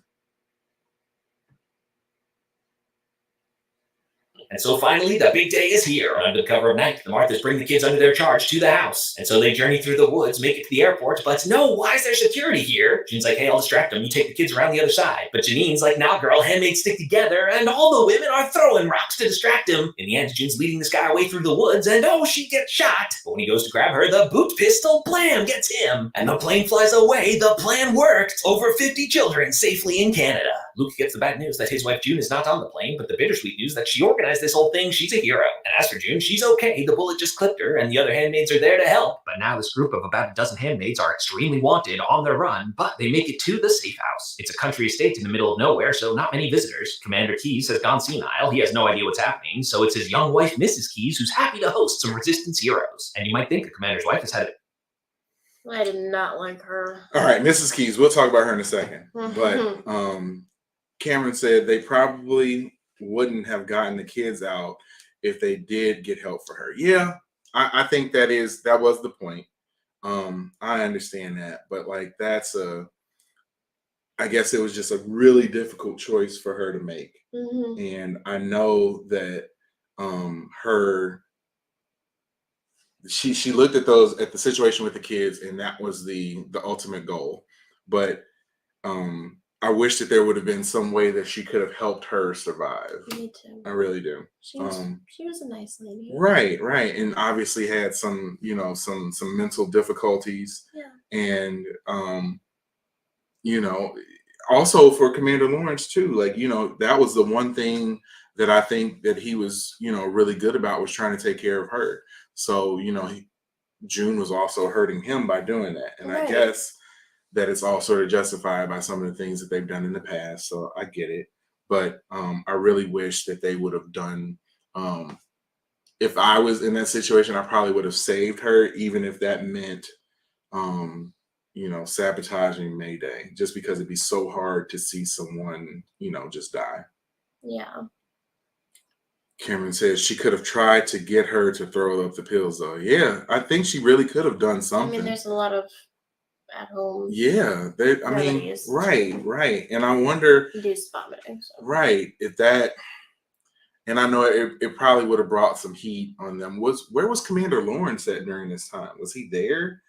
No, he couldn't have been there. I don't think he was in the house the moment. Yeah, but I mean, you would think that she could have she could have tipped him off, or at least, had him, try to help or let him know what was going on. Yeah. But once she decided to not help, that was a wrap for that. Now she has that secret. And I'm sure that at some point in this season or the next season, season 6, which is supposed to be the last, I'm sure that's going to come to light that she, allowed that to happen. And took really the one thing that Commander Lawrence had going for him. But as we can see on the screen, we have Mrs. Keys, another very young child who was super creepy. Obviously had been through a lot.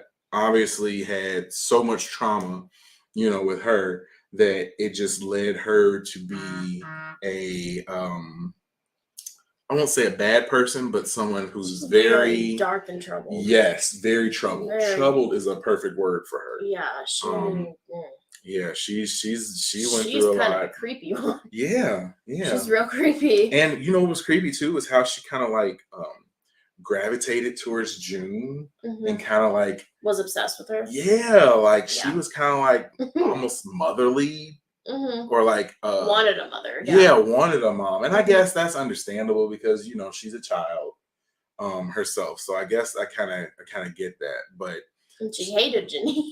Yeah. Why I don't know. But yeah. Well, I think it was probably a if I had to guess, I think it was more of a jealousy thing. Like here's somebody who's genuinely nice and and liked, and I think that she was kind of jealous of that. Cameron said that she scares me. Yeah. I wouldn't say that she necessarily scared me, but she was definitely somebody who got a lot of stuff going on. She's very unnerving. Yeah. Yeah. A lot of she's stuff creepy. going on. Yeah. Super creepy. Somebody who is definitely made me nervous. To be a child and to be that dark is right. And couldn't be trusted. I felt like she was always seconds away from, narking them out and telling somebody like, oh yeah, they're right here. Like, yeah, that was rough. But I am interested in seeing what happens with her as season 5 goes on. Because as we know, she didn't die and she's now a handmaid as well. So it'll be interesting to see where that ends up going.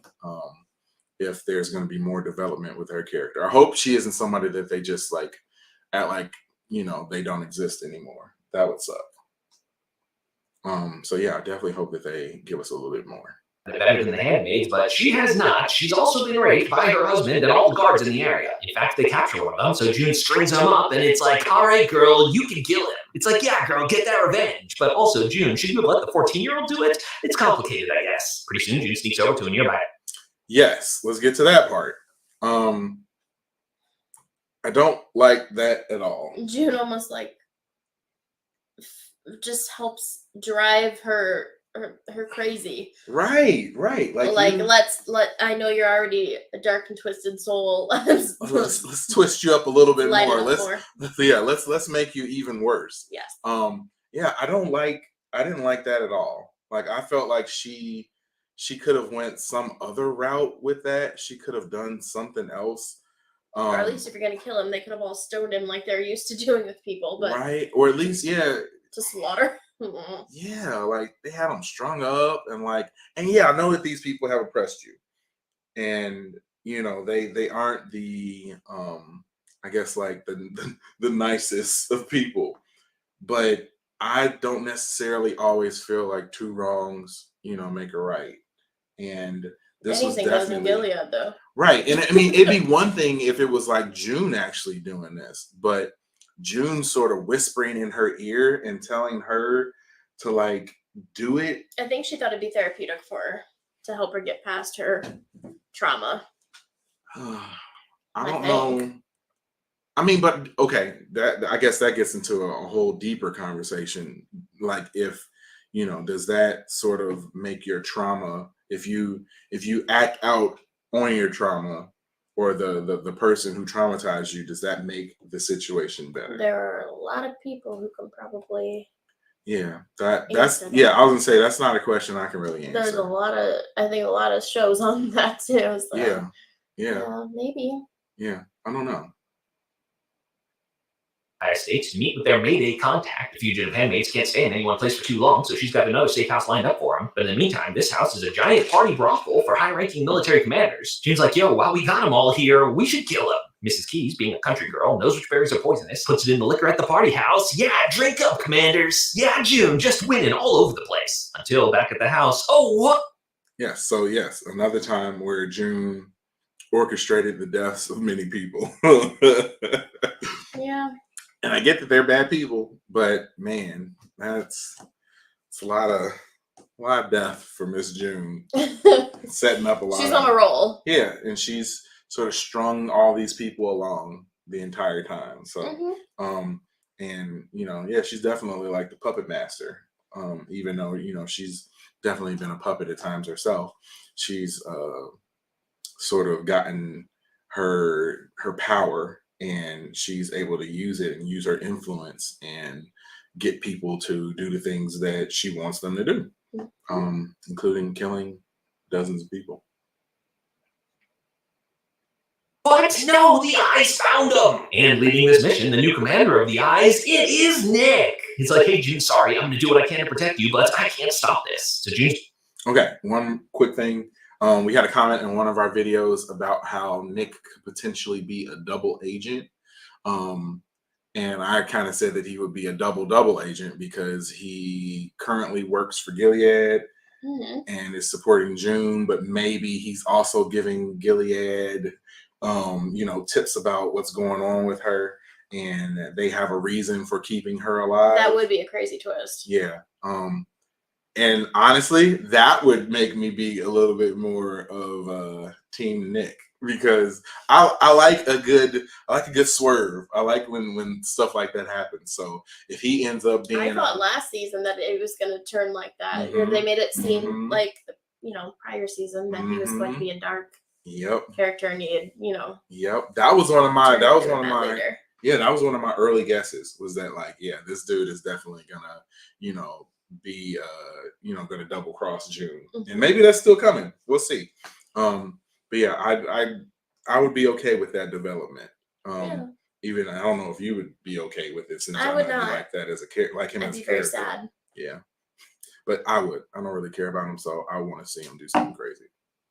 She's brought to the serious prison where she's reunited with Aunt Lydia, who's very mad at her. The other hand. Oh yeah, this is when they mess with her fingernails. Yeah, that was disgusting. Oh, and I can't really think of too many worse things that you could do to a person. The way of torture. It was this weird, creepy dude. Yeah. That was like the minister of torture. Yes. Yeah, he was good at it too. And they waterboarded her and stuff too. All the things. All bad things. Handmaids moved on before they got there, so they're going to torture June and find out where they are. Finally, though, they bring out the big guns. Yes, it's June's daughter, Hannah. But she was very young when she was taken away, and it's been 5 years. She barely remembers her mom. She's scared of this creepy lady. This is heartbreaking for June. It basically destroys her, but still, to protect her daughter, she gives up the other handmaids. Before she leaves, though, Nick. Now, see, they put her in a bad situation. Yes, I understand that. But here's June again, being selfish. Giving up the rest of the handmaids in order to save her daughter. So I know that's a bad situation to be in. It's a crazy bad situation to be in. But I don't think that I would have necessarily. It leaves her with not really a good choice to make on either side. I guess if I have to save my own, I'm going to save my own. So I kind of agree with her. But if you look at it and analyze it, she is being kind of selfish. But I guess I kind of understand it. I guess. Nick managed to arrange a rendezvous for them, and she runs up, and these two start smooching. Didn't understand how he's complicit in her torture, but also he still cares about her and wants to protect her. And she knows from their past relationship that he is a good guy. He's just doing what he has to survive in Gilead, just like the rest of them. So I don't know. It's complicated. So she's back in red. It's Handmaid time again, but they get stuck at a train crossing. Yes, if we see June this season in red, being a handmaid again, I think I'm going to stop watching the show. That's going to be the point where I give it up, because she should not be a handmaid anymore. Once she gets back to Gilead, even before, if she gets caught, they should kill her on the spot.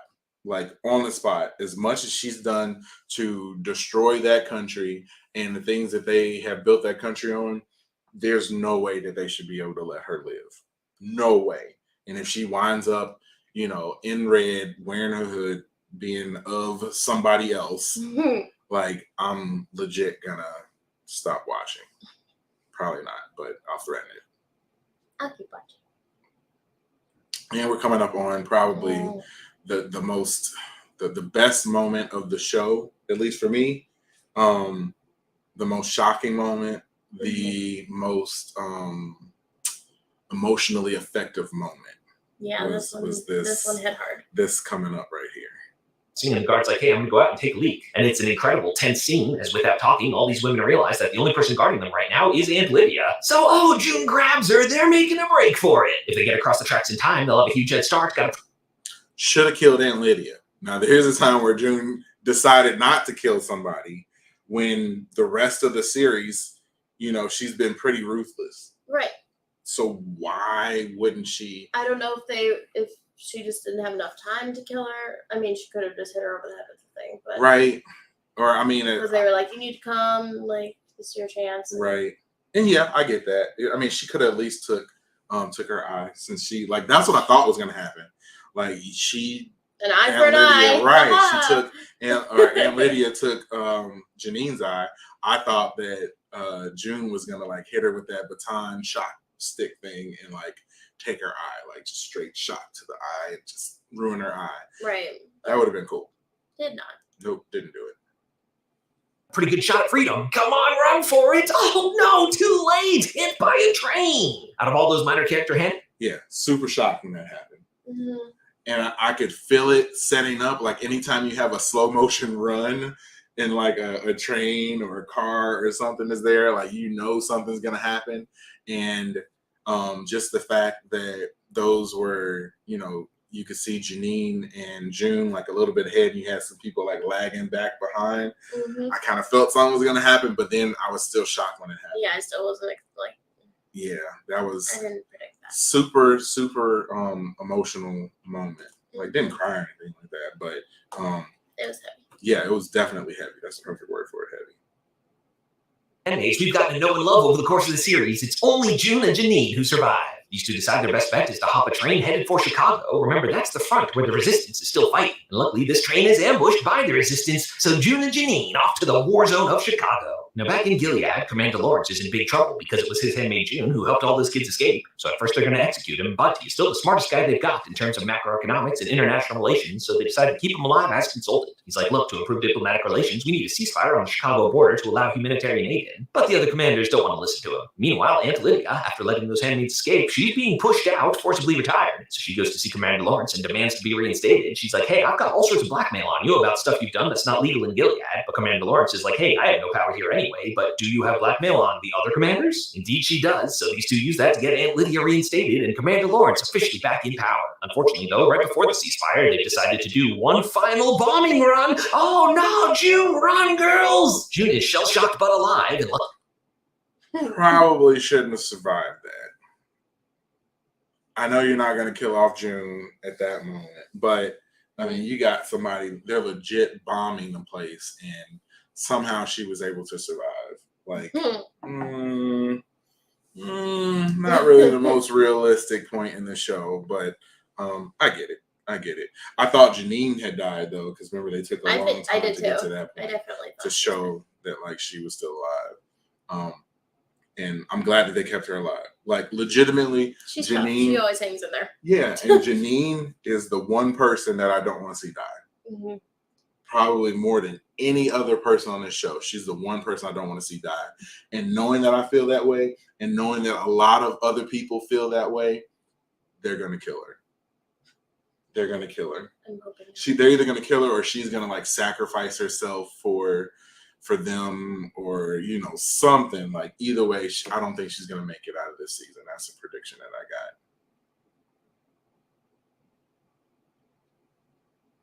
got. Luckily, the humanitarian aid's coming in right now. And in fact, the first one here who finds June is her old best friend, Moira. And so it's finally happening. After 3.5 seasons of torture in Gilead, June has finally made it to Canada. She joins up with the Canada crew, all her friends she helped escape Gilead, including her baby Nicole. And she's reunited with her husband, Luke, who is overjoyed that she's finally free. And by the way, Janine also survived the bombing. And there's another new handmaid here. It is the young Mrs. Keys, Esther. Esther's like, no way, I'm not giving in. Things can't get any worse. But Janine's like, yo, girl, look at my eye. Things can get much worse. So for now, Esther's on her best behavior. Blessed be the fruit and all that. And so June enjoys living in a free society again. But being in Gilead all these years has left its mark. She went through so much trauma, it's going to take time to adjust. At the Gilead support group for women who made it out, Moira's of the thought that, hey, we kind of moved past our trauma. But June's kind of like, why should we move past it? We should get angry. And all the other girls are kind of with her. Now remember. See, and I don't like that either. The fact that she was sort of rallying everybody to the hate. But see, that was when I wasn't a big Moira fan, because she's just like, oh, let's just, forgive and move on. And it's like, Well, I mean, I don't know if it's necessarily you need to forgive, even though that was what she was saying. I think there is a lot of therapy in being able to move on. And I feel like that hatred is something that you can use to sort of fuel you. And it's something that you just continue to dwell on. So if you could use that hate in a more positive way, you could use that hate and say, oh, I'm going to take down Gilead. But if you're using that hate just because you want to go and murder someone, I don't know if that's the best way to go about doing things. I'm not sure.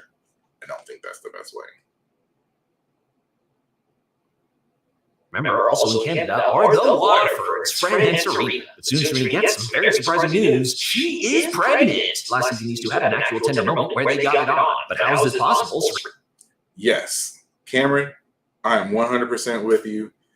I know that she was like sort of in a weird state, finally getting back to see him. But I don't think that she treated him very well once she made it to Canada. I think she felt really awkward. Yeah. And I don't think she ever thought she'd actually see him again. Right. And I understand that. And I guess that if, that sort of happened with, I know how I am. And I could totally relate to Luke when bad things would happen in my life. I'm always a person that I want to rush to make things get back to the way they were. And I'm sure that's what his goal was to get things back to the way it was. But, she had been through so much that she wasn't able to do that and, sort of pulled back away from him. But yeah, I thought that she would have been a little bit, more happy to see him as well. And also that she would have, been able to show it a little bit better. I think she also felt smothered though. Yeah. Because he was so happy to see her that he just wanted to cuddle, wanted to kiss her all the time and stuff. And she's just kind of like, dude, yeah, I can't even go to the grocery store. But then there was that point where she raped him almost. Yeah. And I guess it wasn't really rape, but she just kind of took it. And that's because she was mad and fighting her own right. And that's God, that's that didn't endear me to her character either. But I understood it, but that didn't really endear me to her character either. Serena was thought to be infertile, and Fred was also thought to be infertile. It's a miracle, I guess. Serena still rightfully hates Fred, but now they've got a bigger problem because June Serena pregnant. Blah. Born is here to testify against them. So June tells her story to the world, basically doing a full seasons 1 through 3 recap. So Serena decides they need to present a united front. So they make a deal. Fred tells the international community everything they could possibly want to know about the inner workings of Gilead in exchange for immunity. Yes, Commander Waterford's gonna walk free, and as you might imagine, June is not happy. June goes to the American FBI agent Tuella, like, hey, I've got a better offer for you. She set up a meeting with Commander Lawrence, and now that Fred's talking, they really want him back before he can spill more Gilead secrets. They're willing to trade for him 22 prisoners, women that were in the resistance. And Tuella's got to admit, saving all of them is worth more than Fred's intel. And so just as Commander Waterford thinks he's free, it's like, sorry, man, change your plans. They take him back to Gilead, where he's certainly going to be put to death. Nick brings him out into the woods, but he's not killing him, because June Osborne is here in person. And she's not alone. She brought all the women of the support group with her. And she's like, you better run. And yes, Commander Waterford running for his life, getting to experience just a taste of what these women have been through. Pretty soon. I didn't really like that either. Like, if you're gonna kill him, just go on and kill him, man. Like, I guess that was sort of cinematic and therapeutic again for them. but therapeutic in the worst way. Like, oh, well, it can't always be roses and rainbows. Yeah, and I mean, I guess, does therapy equal revenge, or does revenge equal therapy? Like, I don't really know if, like, I don't always agree with June's tactics. I understand them, I just don't agree with them all the time. And they catch him, and finally, June has him in her power. They beat him to death, and though it's extremely violent, there's nothing complicated about this one. He got what he deserved. It probably will be complicated for Serena, though. We'll see how she reacts. Actually, June sends her a package with Fred's finger. Oh! So after violently beating him...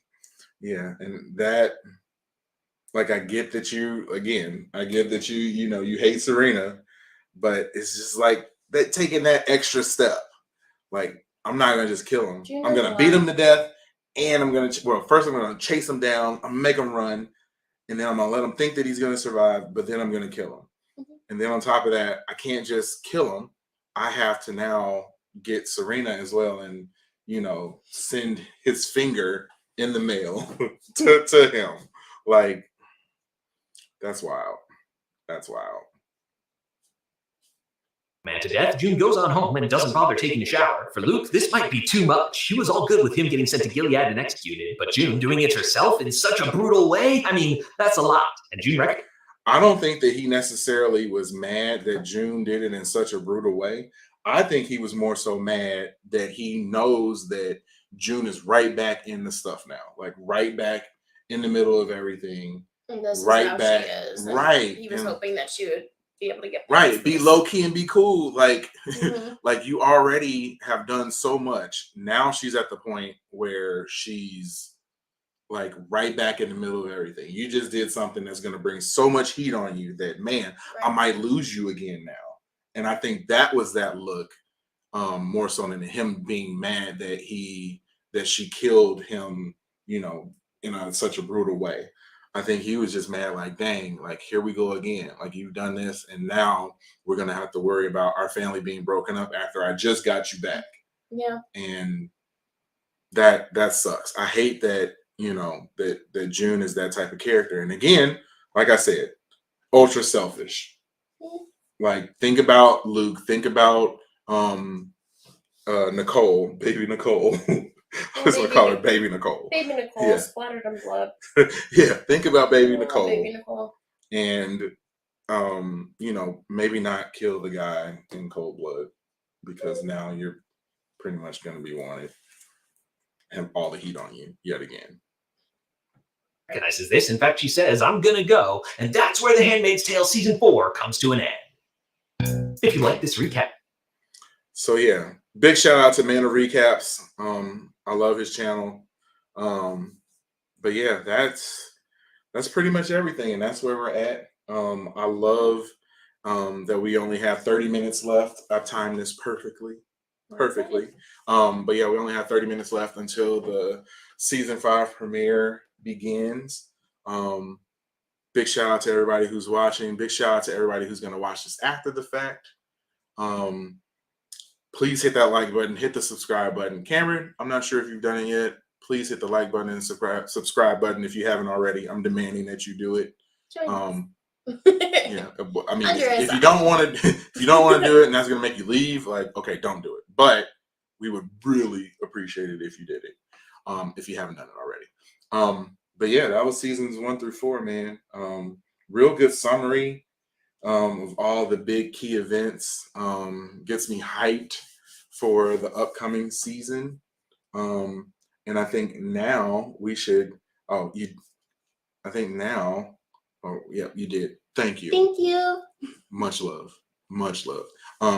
Also, now we're going to ask you to tell 4,500 of your friends to do the same because we need all of them to support our channel as well. I kind of like doing this whole live stream thing. So this definitely won't be the last time that we do this. I don't necessarily know if we're going to do this every week. Maybe we can. At least for the Handmaid's Tale, if we get a good amount of success on this, next week you don't necessarily have to wear what you're wearing right now, unless you want to. You might want to change I don't think it I'll up. probably do it every week, but it is comfortable, surprisingly. Yeah. And yes, 4,500. That is an exact number. But yeah, like I said, I like live streaming. I like having people come in and chat with us as we talk about different things. So yeah, next week we can probably do another pre-show, break down the first 2 episodes that premiere in less than 30 minutes at this point. Yes, if you are watching the show, welcome. I'm JD. I'm Katie. And this is the season 5 watch party for The Handmaid's Tale. Hit that like button, hit the subscribe button if you haven't already. We see we got somebody else here watching. So please hit that like button and subscribe button because it really helps us. Thank you for rocking with us. Also, we are going to, after the stream is over, we're going to watch the episode and react to it like we do all of our other shows on our channel. So we will try to be the first people who have uploaded a review of the first 2 episodes. So be sure to check back with us in the morning. Those should be uploaded, bright and early in the morning or really late at night, whichever one you want to consider. But yeah, so let's go into, like I said, we got 27 minutes left. Let's jump into a quick recap of the trailer for season 5 now. So we're going to switch gears a little bit and jump into that trailer. Let me set that up real quick.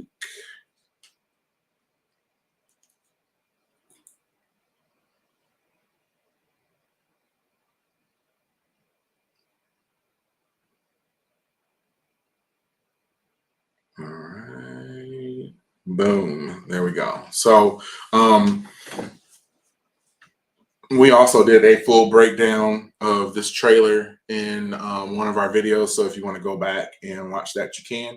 This is going to be a much faster breakdown. And after we do the breakdown, we're going to do some season 5 predictions.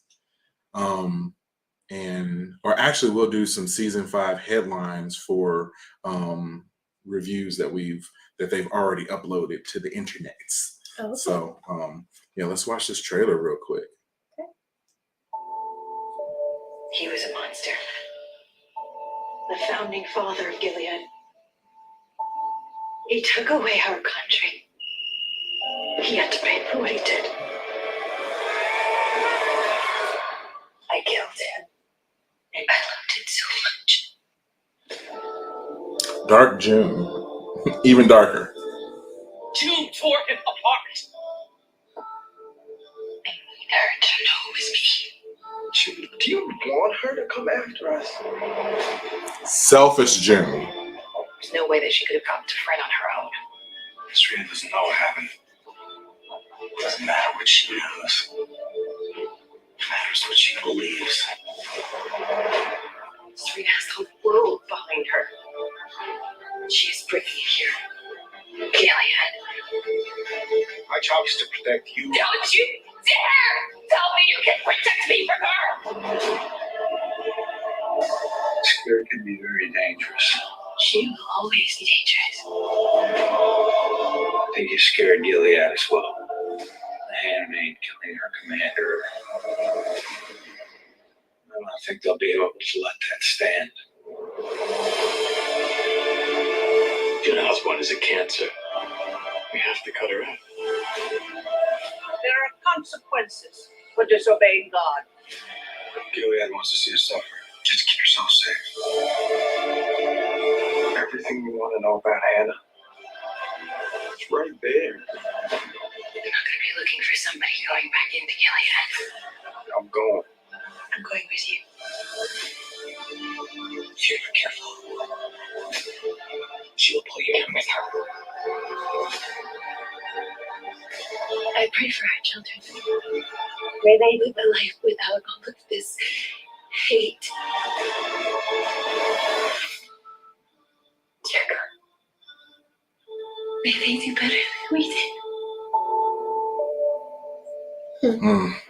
Such a good trailer, man. Her daughter's so old now. Yeah, I know. She's like a teenager. She's so old. Man, it is not little Hannah. Like, how old is Nicole now? Well, they probably got like a different kid to play her because I'm sure real Nicole is probably like 14, 19 years old right now. No. Um, Probably like 30 or 2 or 3. Yeah, so. probably. But yeah, a few quick little bites of that I want to discuss real quick. I'm really interested to see who got shot or what happened when the blood like splattered on Nick's face. Mhm. Like, who got shot? Because that makes me think that like somebody standing right next to him got like sniped and like got straight up taken out. If I had to guess, I would think that it's Commander Lawrence. Why? I don't know. That's just my guess. I think Nick shot somebody. Wow, and that was the blood like splattering up. Could be. I didn't even think of that. Yeah, that would be interesting too. It looks like at some point June was like laying on almost like a hospital bed or something Was like that that. who that was? I didn't know if it I was. thought it was somebody else. June. Yeah, Okay. I thought it was June. Maybe. Do you think? I hope she wasn't like being tortured or anything like that. But that's kind of what I'm thinking it is. We know that it looks like her and Luke go back into Gilead, probably to get Hannah. But man, like it has to take some legit balls to decide to go back in there. And like I said, it's cool if they go back in there. It's cool if June goes in. But if June puts on that handmaid, if June looks like Katie at any point in this season, I'm not watching the show anymore. She cannot be a handmaid. They can do whatever else to her, but if she has to put on that outfit again, it's not gonna work. That look that Katie has right now, if I see June make that look again with that outfit on, it's a wrap. It's a wrap. She can't be back there. She cannot do that again. I'm sorry. There's no way that can happen. It looks like June was like in a psychiatric facility though. Maybe they admitted her.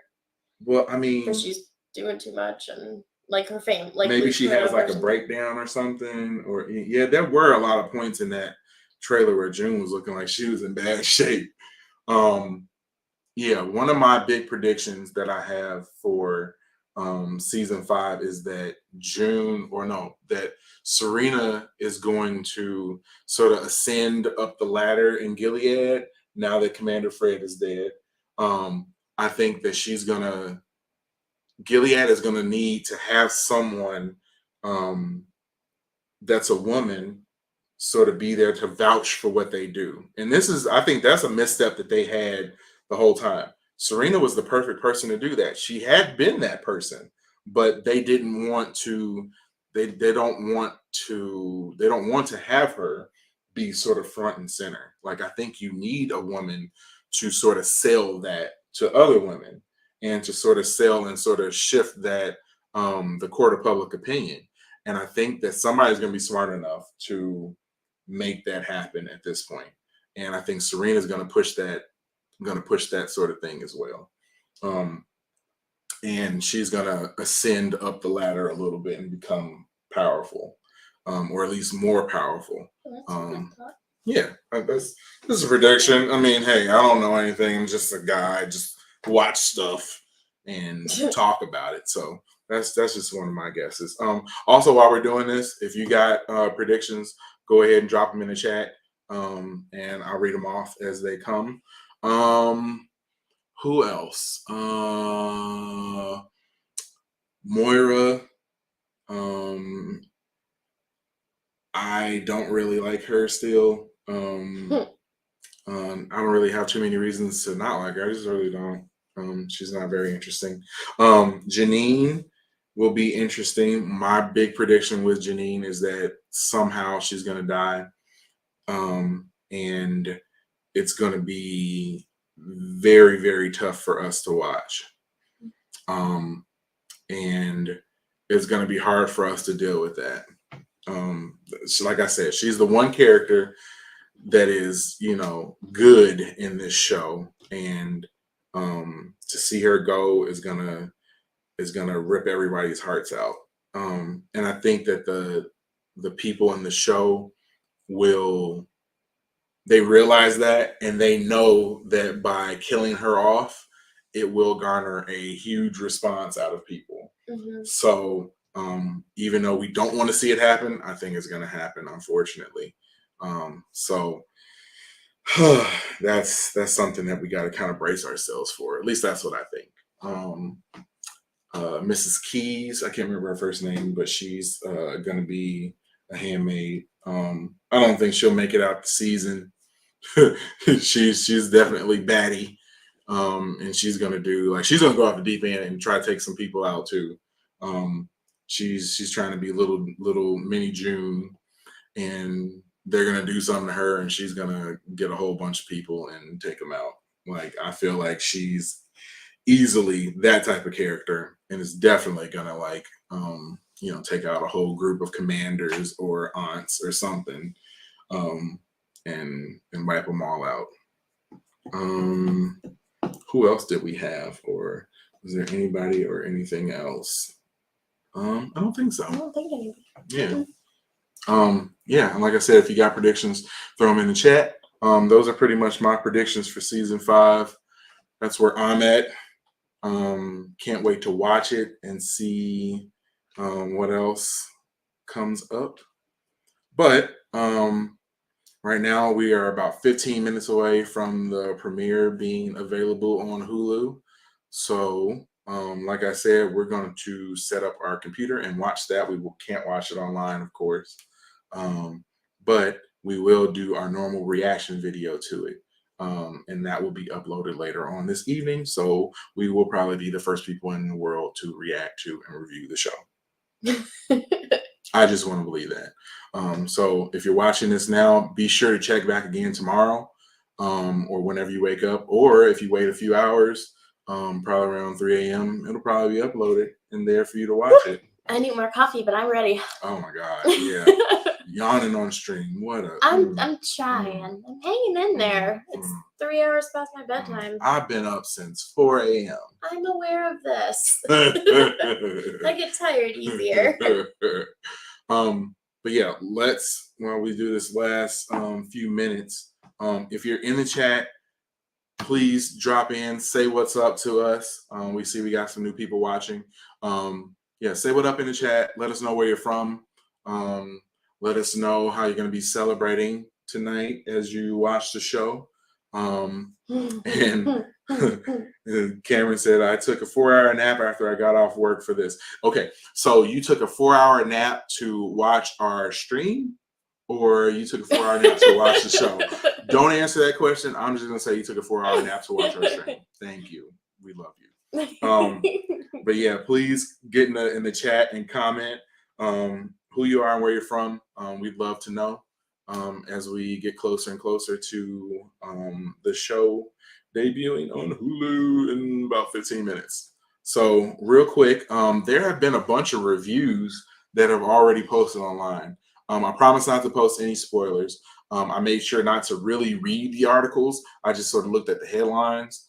And here's what I was able to find. And Cameron's laughing because he knows I just told the truth.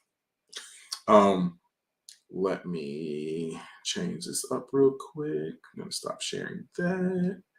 Gonna add this one to the stream, and there we go. So this review, I don't remember, I had to cut off the top because it wouldn't necessarily fit in the screen, but from where this is from, so I couldn't really give them credit, but thank you whoever wrote this. It might have been Variety or Collider. But it says, The Handmaid's Tale Season 5 review, the dystopian drama returns with a glimmer of hope.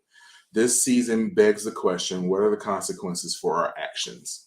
So just that little snippet tells me that people are going to get consequence for the things that they've done. Now, I wonder, do they mean June or do they mean everyone else in June? Right. Or, or what? Because you have so many people who have done wrong things.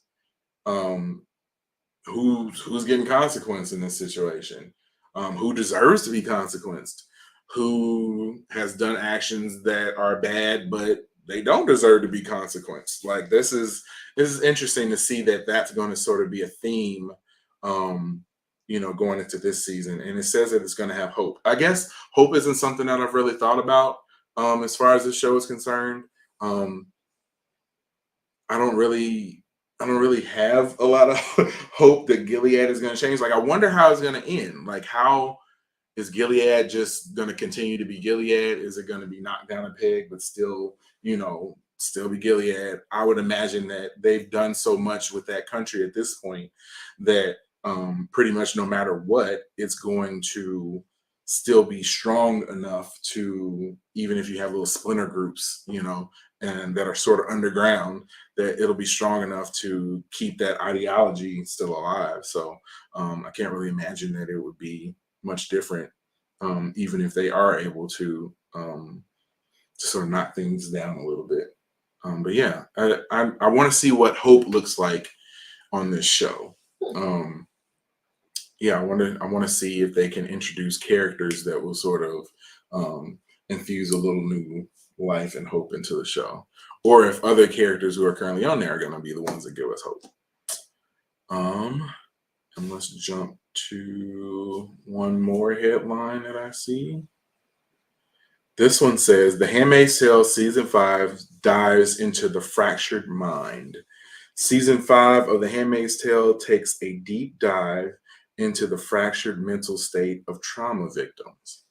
Mm-hmm. So this sort of makes me think that, they're going to dive into how these people have struggled to deal with all the bad things that have happened to them. This one doesn't talk about hope, but it talks about how people are going to deal with all their trauma. And it seems like June sort of deals with her trauma in a negative way by wanting to lash out, whereas whereas someone like Moira is going to dealt with her trauma in a bit more of a pacifist and positive way. Or at least up to this point she has. I want to see what Serena Joy is going to deal with. Like, how is she going to deal with her trauma? Losing her husband, even though they've been kind of rocky and went up and down over the past, 2 seasons. I wonder how she's going to deal with that. How is Luke going to deal with the trauma of potentially losing June again and dealing with the fact that she's done all of the horrible things that she's done, and is back in trouble again and probably on the run again. So, it's a lot of the reviews that I've seen have been pretty positive. I haven't seen anyone or any of the reviews say that like the show bombs now or it's horrible or anything like that. So that's definitely good to see. I'm really hoping that this season is going to be one that cements the show as one of the best ones of all time. And it has that potential. It's definitely been entertaining, but I would love to see the storytelling take it up another notch and make it really turn into one of those shows that's like, oh my God, that was so good. Or it has a few moments where it's like, shocking and you can't believe it and you can't wait for that next episode. But as you do sort of wait for that next episode, and we got 2 of them coming up in 9 minutes, make sure you continue to rock with us. We will be here for each and every episode.